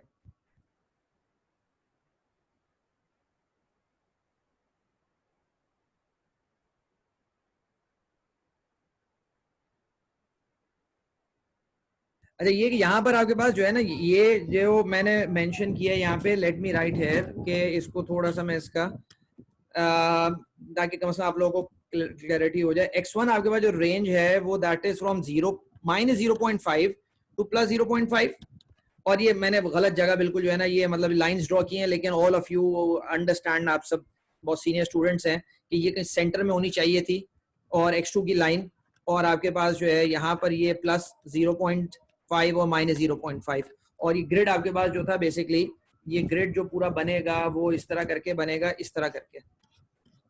But all of you understand, इस रीजन के अंदर ये एक इक्विलिब्रियम पॉइंट है, this is the only equilibrium point इस रीजन के अंदर, और वो मुझे फेस पोर्ट्रेट से पता चला है कि भाई वो तो स्टेबल है। उसने कहा मैं कैसे वेरीफाई कर सकता हूँ? वो इस तरह वेरीफाई कर सकते हैं, you linearize this non linear system using the Jacobians. आपने उसे लीनियराइज किया, you get the A matrix, when you got the A matrix then you look at the eigen values, और उस आइगन वैल्यू से फिर हम उसको कैटेगराइज करेंगे। किया क्या? We have this non linear system, ये सारा स्टेप गुजर चुका है, आप समझते हो सब इसको। व्हाट यू डू, यू लीनियराइज और एट दिस इक्विलिब्रियम पॉइंट। ये बात मैं बार बार इसलिए कह रहा हूं कि इसमें मल्टीपल इक्विलिब्रियम पॉइंट्स हैं, तो मैं इस पर लीनियराइज कर रहा हूं। जब इस पे लीनियराइज किया, I get this matrix and I get these eigen values, और वो आइगन वैल्यूज भी मुझे यही इंफॉर्मेशन दे रही है कि भाई सिस्टम ये स्टेबल स्पाइरल है, और जो नॉन लीनियर सिस्टम है वो इस तरह करके बिहेव कर रहा होगा। तो यहां पर जो एक जुमला पहले गुजरा था ना, ये उसका प्रूफ है। वो कौन सा जुमला था? जब मैंने आज का लेक्चर शुरू किया था तो उसके अंदर आपको एक बात बताई थी, अगर वो मुझे मैं वहां पहुंच जाऊं क्विकली तो अच्छी बात है। ये वाला, वो होप वाला, वो ये जुमला है। नहीं बिलाल, वो ये जुमला है, मैं इसको जब भी दोबारा अब रिलेट कर रहा हूँ। The main idea is to approximate a non linear system by linear one, जो अभी मैंने किया अराउंड द इक्विलिब्रियम पॉइंट, जो कि 0 था। यहाँ पे कोई और भी हो सकता था equilibrium point. We hope that the behaviour of the solution of the linear system will be the same as the non linear one. हमने यहाँ पे प्रूव कर दिया कि जो नॉन लीनियर का था, हमने फेस पोर्ट्रेट देखा कि भाई वो तो स्पाइरल आ रहा है, स्टेबल स्पाइरल, और हमने जब इसको लीनियराइज करके आइगन वैल्यूज निकाली, वो भी हमारे पास स्टेबल स्पाइरल की थी। इसका मतलब है ये कॉन्सेप्ट हमारा वेरीफाई हो गया, ये मतलब है यहाँ पे। This is all. The information from null clients for most of the non-linear autonomous system, it is impossible to find explicitly the solution. This is something very important. आप में से कोई आदमी इस तकलीफ से अगर गुजरा होगा उसको अंदाजा है, वरना जनरली हमारे लोगों को बिल्कुल पता नहीं होता। आप में से न्यूमेरिकल कंप्यूटिंग किसने पढ़ा है कोर्स? आप अगर हैंड रेज करके मुझे बता सके आप में से कितने आदमी ऐसे हैं इस क्लास में जिन्होंने न्यूमेरिकल एनालिसिस, न्यूमेरिकल कंप्यूटिंग इस नाम से कोई कोर्स अंडरग्रेड के अंदर पढ़ा है? ऐसा तो नहीं हो सकता किसी ने ना पढ़ा हो। जैद ने पढ़ा है, वेरी गुड। और ये कैसे पॉसिबल है कि आप में एक आदमी ने पढ़ा है बस? जैद, आपकी बेसिक डिग्री कौन सी है? सर न्यूमेरिकल मेथड पढ़ा हुआ है। हाँ वही एक ही बात है भाई। हाँ डिफरेंट नेम से वही numerical computing, numerical methods, numerical जो भी पता नहीं, बस न्यूमेरिकल अगर आपने पढ़ा न्यूमेरिकल मेथड पढ़ा है। हाँ न्यूमेरिकल जी, मेथड, उसके सही अंदर है। होता क्या था, उसके अंदर सबसे एक मेजर कॉन्सेप्ट क्या था, वो ये वाला कॉन्सेप्ट था जो कि अक्सर को क्लियर नहीं होता है। उसके अंदर सबसे मेजर कॉन्सेप्ट कि जो नॉन लीनियर डिफरेंशियल इक्वेशंस हैं उनके एनालिटिकल सॉल्यूशंस नहीं बन सकते, तो वो सिर्फ और सिर्फ न्यूमेरिकली सॉल्व हो सकती हैं। तो न्यूमेरिकली सॉल्व हो सकती हैं तो वो ये बात ये लिखी हुई है, for most of the non-linear autonomous systems it is impossible to find explicitly the solution, the analytical solution, the closed form solution नहीं निकाल सकते. We may use numerical techniques to have an idea about the solution, but qualitative analysis may be able to answer some questions. Qualitative analysis का क्या मतलब बना, जो हमने face portraits अभी draw किए हैं, ये qualitative analysis है. To answer some questions with a low cost and faster than the numerical technique will do. Numerical techniques बाज दफा अगर आपका 10th order system है तो आपका कबाड़ा हो जाता है सिस्टम का, मतलब अगर आपको मतलब सॉल्व करना है, कोई आपके पास पार्शियल डिफरेंशियल इक्वेशंस है, एक बहुत बड़ी सिमुलेशन आपको रन करनी है, मतलब फॉर एनीथिंग, और आपके पास मतलब कोई भी सिस्टम्स को आपने मॉडल किया है तो वो सिस्टम तो बहुत स्लो डाउन कर जाएगा. For example questions related to the long term behaviour of solutions, the null clines play a central role in the qualitative approach, कि जी उससे आपको अंदाजा हो जाता है कि जी इक्विलिब्रियम पॉइंट्स कौन से हैं, उनको आप सेपरेटली एनालाइज कर सकते हैं. तो यहाँ पर ये आखिरकार जाके लेक्चर 2 एंड हुआ है, वी मूव टुवर्ड्स लेक्चर 3, लेकिन लेक्चर 3 में मूव करने से पहले आप लोगों को कोई बात पूछनी है तो आप पूछ लें. I take a break for मतलब ये कि 2-3 मिनट्स, जब तक मैं ये अपना म्यूट अपने आप को करता हूँ और मैं लेक्चर 3 को यहाँ पे लेकर आता हूँ, लेकिन आपको बात पूछनी है तो आप पूछ सकते हैं. सर बात नहीं पूछनी, बस एक समराइज बेसिकली अगर हम करें तो ये हमने ये देखा कि हमारे पास जो नॉन लीनियर सिस्टम्स हैं उसको हम लोग qualitatively using face portraits analyse कर सकते हैं, और लीनियर सिस्टम्स को हम लोग through eigen values and eigen vectors उनको कर सकते हैं. तो जो उस चीज़ को बेसिकली हमने इसमें पूरा करके देखा.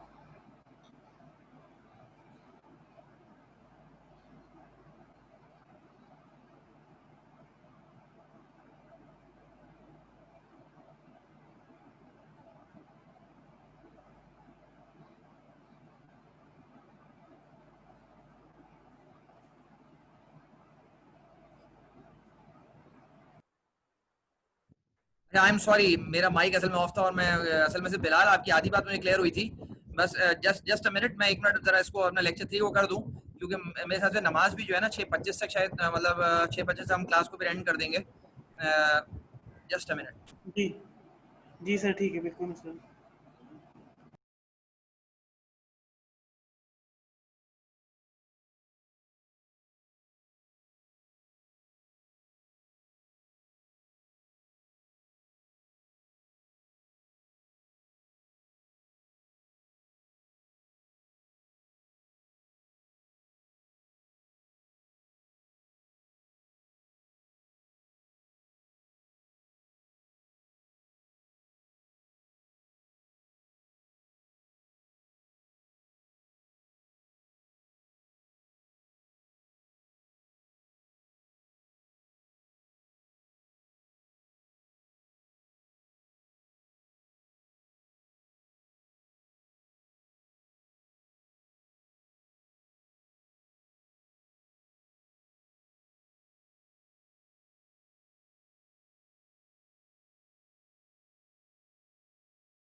बस ये जो है ना ये बस कॉपी हो रहा है अभी, तो एज सून ये कॉपी हो जाता है तो देन आई विल स्टार्ट, क्योंकि अब हम जो है ना यहाँ पर इस लेक्चर के अंदर, अच्छा इसको 1 मिनट लोड होने दें, फिर जो है ना मैं आपको एक्सप्लेन कर देता हूँ कि इस लेक्चर के अंदर हम क्या चीज़ देखेंगे.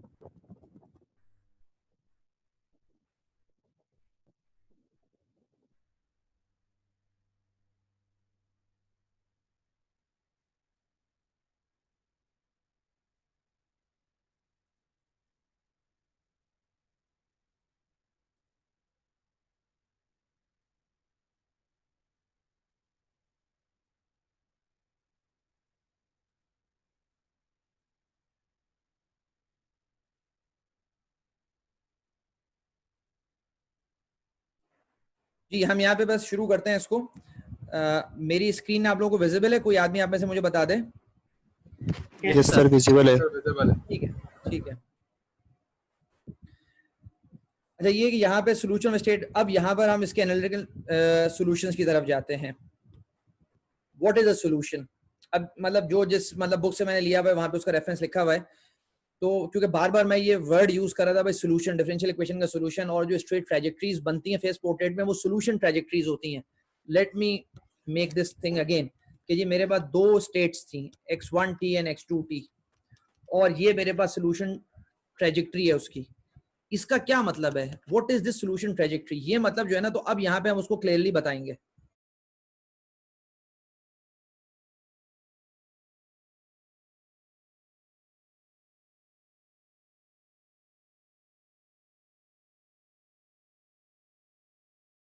यहाँ पे हमारे पास जो solutions की definition है, the word solution has more than one working meaning. It can mean a formula defining the output y, कि जी आपका output क्या होता है, as a function of arguments including time, initial मतलब including time t, initial time t naught, initial state x t naught and the input function u। तो वो कहता है कि भाई हो सकता है, मतलब मैं पूरी बात आपको यहाँ पे एक ब्लॉक डायग्राम के लिहाज से समझाता हूँ कि जी लेट सपोज ये आपके पास एक सिस्टम है, ये आपके पास इनपुट हो गया लेट सपोज ut, और ये उसकी कुछ स्टेट्स थी लेट सपोज xt, और उसका आउटपुट थी लेट सपोज yt। तो वो कहता है कि जी सॉल्यूशन का मतलब ये पॉसिबल है कि yt is a function of the input of the states of the time of the initial time t not. तो इस तरह का कोई मेरे पास एनालिटिकल सॉल्यूशन, कोई क्लोज फॉर्म सॉल्यूशन आ जाए, तो ये भी एक सॉल्यूशन है ऑफ दिस सिस्टम। अगर मैं सिस्टम की बात कर रहे हैं, ठीक है, इसको हम सॉल्यूशन कहते हैं। अच्छा तो ये बात होगी, but formulas for such solutions are not available in general for sets of non linear differential और डिफरेंस इक्वेशंस। इस तरह की चीज आपके पास नॉन लीनियर सिस्टम्स के लिए अवेलेबल नहीं होती है, ठीक है। लीनियर के तो बहुत स्टैंडर्ड आपके पास सॉल्यूशन है, और वो अक्सर उन्हें अंडरग्रेड में नहीं पढ़े होते। वो मैं इसमें बताऊंगा, वो मैंने सिलेक्टेड टॉपिक्स के अंदर भी बताता हूँ, इसलिए क्योंकि बहुत सारे लोग बगैर लीनियर सिस्टम पढ़े हुए सिलेक्टेड टॉपिक्स के अंदर आते हैं, जो मेरा इसके बाद का कोर्स होता है सिलेक्टेड टॉपिक्स इन कंट्रोल्स 1। तो लेकिन मैं यहाँ भी बताऊंगा कि वो बनते कैसे हैं आपके पास। अच्छा फॉर LTI सिस्टम्स जो हम डिस्कस कर रहे हैं, however suitable formulas can be developed, जो मैं डिराइव करूंगा यहाँ पे आपके सामने, और and involve integrals in the case of continuous time systems and sums for discrete time systems. The second working meaning for the word solution is a graphical set of curves for which the formula may be unknown, which is the response of xt or yt over an interval। तो एक तो solution का मतलब हो गया analytical solution, एक मतलब ये भी होता है कि set of curves जो कि आपके पास जो आपने प्लॉट किए किसी तरीके से, जैसे कि आपके पास न्यूमेरिकली जब आप सॉल्व करते हैं किसी नॉन लीनियर डिफरेंशियल इक्वेशन को, तो जो कर्व्स आते हैं वो आपके पास सॉल्यूशन कर्व्स होते हैं, ट्रेजेक्टरीज होती हैं ओवर द इंटरवल, जो भी आपके पास इंटरवल आपने चूज किया है for specified initial time, initial state and input. Such specific solution curves are also called solution trajectories. तो ये आपके पास जो चीज है सॉल्यूशन ट्रेजेक्टरीज हैं। अच्छा यहाँ पर ये बात कि सॉल्यूशन ट्रेजेक्टरीज लीनियर की ये तो मैं पूरी ड्राइव करने आपको सिखाऊंगा कि भाई लीनियर की ये सॉल्यूशन बना, ये सॉल्यूशन ट्रेजेक्टरीज इस तरह प्लॉट होती हैं। नॉन लीनियर को हम डिस्कस नहीं करें तो वो हम बात नहीं करेंगे यहाँ पे। Formulas for solution of the continuous time system, अभी आहिस्ता आहिस्ता उसकी तरफ मूव करता है कि फॉर्मूला क्या होता है एक्चुअली। ये मैं स्टेट स्पेस अगर मैं हाथ से प्लॉट करना चाहूँ तो क्या ये फॉर्मूला बनेगा कैसे, ड्राइव कैसे करेंगे, और फिर हम कैसे प्लॉट कर सकते हैं। तो ये सब स्टैंडर्ड बातें हैं यहाँ पे, लेकिन but I will explain this maths again. ये वो स्टेट स्पेस की d/dt of xt, f is a non linear function. यहाँ f का मतलब है नॉन लीनियर। अभी अगर वो इस तरह करके लिखता तो इसका मतलब होता, अगर वो यहाँ पे लिखता x dx/dt और फिर वो लिखता axt but, फिर हम बोलते कि भाई ये LTI की बात करे। यहाँ पे ये नहीं लिखा उसने, उसने जनरल बात की है। तो भाई ये अगर non linear and this is non linear continuous time systems, this is non linear discrete time, non linear discrete time system. तो ये आपके पास कंटीन्यूअस टाइम का हो गया और ये आपके पास डिस्क्रीट टाइम का हो गया। अच्छा सर आपने बताया था जो जनरल थी वो लीनियर के लिए भी हो सकती है इक्वेशन, और नॉन लीनियर के लिए भी हम बाद में इसको चेंज करते हैं, ये सिर्फ ये लीनियर के लिए ही है आपने जो पहले बताया। आप दोबारा पूछे, मैं आपकी बात समझा नहीं।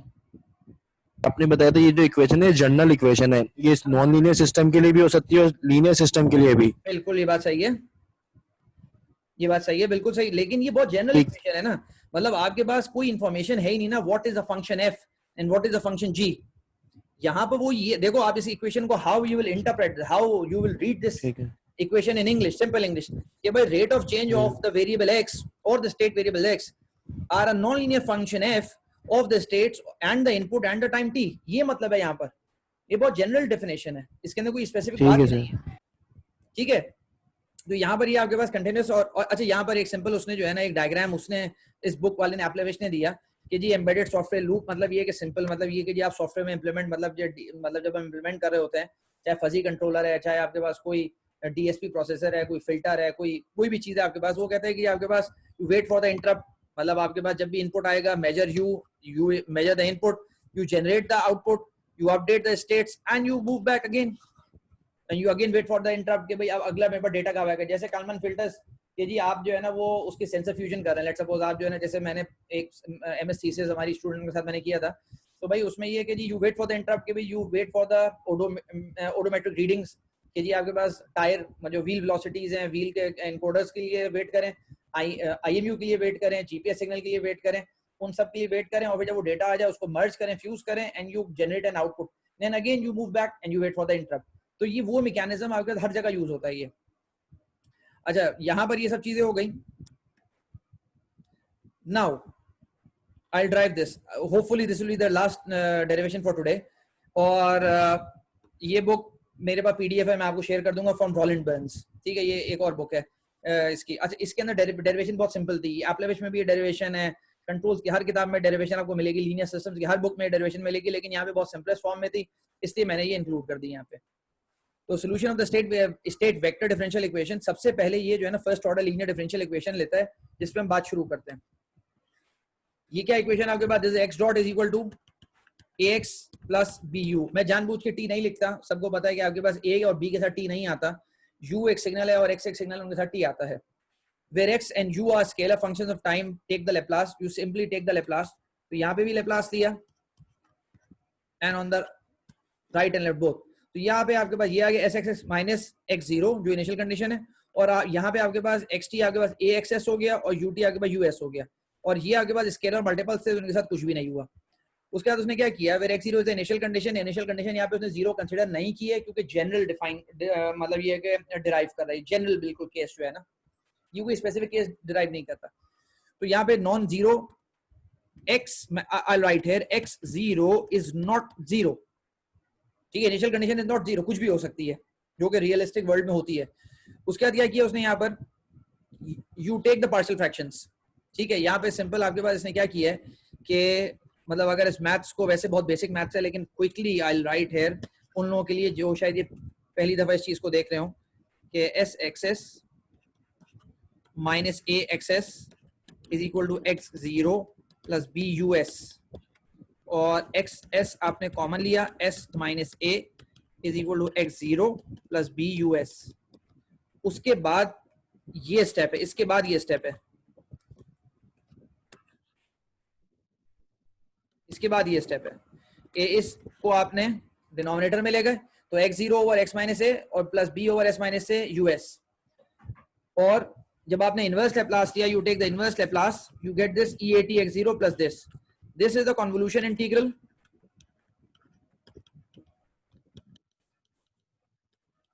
और ये जो आपके पास है, this is the forced response of the system, this is the free response of the system, ठीक है। और यहाँ पे उसने क्या कहा, where the integral term in equation 8.41 is the convolution integral, जो बता दिया, and tau is a dummy time variable। note that EAT आपके पास जो एक्सपोनेंशियल है आपके पास, ये उसकी सीरीज है, ठीक है। EAT is 1 plus EAT। इसकी सिग्निफिकेंस क्या है ये मैं आगे समझ में आएगी कि ये होती क्या चीज है और मतलब इसका कितना बड़ा एडवांटेज है, ठीक है। तो ये मेरे पास एक जनरल सोल्यूशन, ये सोल्यूशन किस चीज का है, आप में से कोई मुझे बता सकता है कि ये यहाँ पे जो इसने XT के साथ किया है ये किस चीज का सोल्यूशन है, ये क्या मुझे जनरेट कर रहा है, में से कौन आदमी बताएगा, कोई एक आदमी बता दे। ये स्टेट्स है ना, ये स्टेट ट्रेजेक्ट्री है, वेरी गुड टूबा, टूबा ने पहले भी ये चीजें पढ़ी हुई है तो इसको थोड़ा बहुत बेसिकली आइडिया जरूर है। तो ये जो आपके पास है ये स्टेट ट्रेजेक्ट्रीज जनरेट अगर आपको करनी है ना, आप इस मेथड से करते हैं, you solve all these things, फिर you can generate the state trajectories. जो अभी मैं सारी फेस पोर्ट्रेट बना रहा था ना आपको, मतलब जिसमें मैं कह रहा था, मैं दोबारा क्विकली यहाँ कर देता हूँ कि जी मैं कह रहा था कि जी मेरे पास ये x1t, ओ गलत मैंने बनाया, x1t ये हो गया और ये आपके पास हो गया टाइम, और मैं ये कह रहा हूँ कि जी यहाँ पर ये इसकी इनिशियल कंडीशन थी और ये यूं करके यूं जा रही है, how this is generated, this is generated from this equation. ये मतलब है यहाँ पे, बात समझ में आई?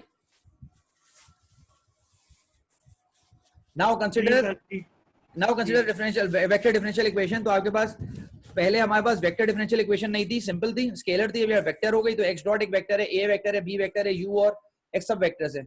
इस पे मैंने लैप्लास अप्लाई किया, आई गेट दिस थिंग। अच्छा यहाँ पे क्योंकि मतलब ये है कि मैट्रिसेस है, तो आप जो है ना इसको डायरेक्टली ऐसे नहीं कर सकते। When you move this a matrix here and this x0 matrix here, तो ये आपके पास, let me quickly show you here, कि ये आपके पास ये हो गया s xs minus a xs is equal to x0 plus bus। अब यहां पे मसला ये है कि s और xs बेसिकली आपके पास जो है ना ये वेक्टर है, a एक मैट्रिक्स है और x एक वेक्टर है। तो मसला ये है कि जब मैं एक्स को यहाँ पे कॉमन लिया और ये मेरे पास ए आया माइनस, तो यहाँ पे एस नहीं आ सकता क्योंकि एस इज ए स्केलर। तो आई में मल्टीप्लाई करता हूँ, आई एक आपके पास आइडेंटिटी मैट्रिक्स है जिसका साइज वही होता है जो ए का साइज होता है, इसलिए एस आई माइनस ए आता है यहाँ पे, ये एस आई माइनस ए जो आया। ठीक है, उसके बाद यहाँ पे क्या क्योंकि सारा ये मैट्रिक्स मैथ्स है, तो अगर मेरे पास लिखा हुआ है a b is equal to c matrices के अंदर, तो अगर मुझे ए को मुझे लेफ्ट पे लेके जाना है, राइट पे लेके जाना है, तो मैं इसको नॉर्मल तरीके से लेके नहीं जाता हूं क्योंकि ये मैट्रिसेस हैं। मैट्रिसेस में you multiply A inverse with A and you multiply A inverse with C here, तो b is equal to A inverse C, और ये आई बन जाएगा, आइडेंटिटी बन जाएगा, ये आइडेंटिटी बन गया, ये b हो गया, ये a इनवर्स सी। तो इस तरह करके ये ऑपरेट किया जाता है क्या बोलते हैं मैट्रिसेस के अंदर। तो एग्जैक्टली यहाँ पर ये कॉन्सेप्ट है कि G S I minus A inverse को आपको नीचे लेके जाना था यहाँ पे डिनोमिनेटर में, तो आप ऐसे नीचे लेके नहीं जा सकते। You multiply on the left with si minus a, इस मैट्रिक्स के इनवर्स से मल्टीप्लाई करेंगे, तो ये जो है ना si माइनस a यहां से भी मल्टीप्लाई होगा, यहां भी मल्टीप्लाई होगा, तो ये यहां पर आया और ये यहां पर आया, तो यू गेट दिस इक्वेशन। और इसका जब इनवर्स लैप्लास लिया तो यू गेट दिस इक्वेशन। इसके बाद हम अगली दफा कंटिन्यू करेंगे, आज मैं कंटिन्यू नहीं कर रहा। यहां पर तुम्हारे पास चीज आई, तुम्हारे पास के जी आपके पास यहाँ पे, जब आपके पास यहाँ पे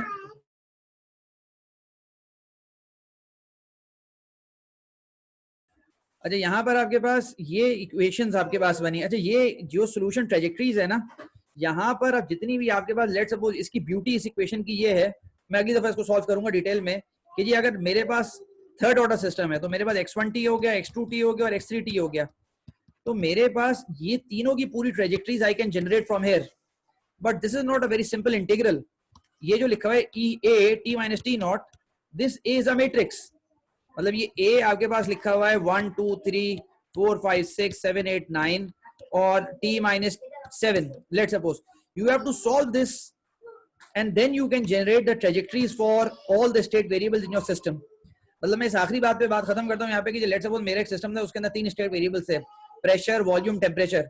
तो मैं इस इक्वेशन को सॉल्व करके if I know the input to the system, let's suppose कोई बर्नर लगा हुआ था जो हीट प्रोवाइड कर रहा था, और मुझे इनिशियल स्टेट्स पता है मेरे पास कि मतलब प्रेशर मेरे पास 30 बार पे था और वॉल्यूम मेरे पास जो है ना वो 40 मतलब ये लीटर्स है या जो कुछ भी है, और मेरे पास जो भी मतलब डिफरेंट वैल्यूज हैं, तो मैं पूरी सिस्टम की ट्रेजेक्टरीज जनरेट कर सकता हूँ with this equation. This is such a wonderful equation.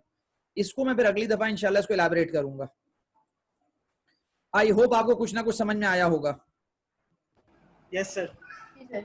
तो ये कि I try to give you assignment as well, ताकि ये कि आप थोड़ा सॉल्व करेंगे तो थोड़ा जो है ना आपको बात क्लियर होगी। तो आई स्टॉप हियर, और जो बात आपको पूछनी है आप मुझसे व्हाट्सएप पे पूछ सकते हैं। बिल्कुल, मुझसे एक ने किसी ने पूछा भी था, आप में से पता नहीं किसने, मैं उनको जवाब नहीं दे सका। मैं अभी असल में शायद अगले हफ्ते ही बहुत बिजी हूँ, लेकिन ये कि मैं उसको इंशाल्लाह, वो सब व्हाट्सएप पे रिकॉर्ड मौजूद है, लेकिन आई विल रिस्पॉन्ड इंशाल्लाह। ठीक है, thank you, thanks a lot. Thank you. कर दीजिएगा। वालेकुम अस्सलाम।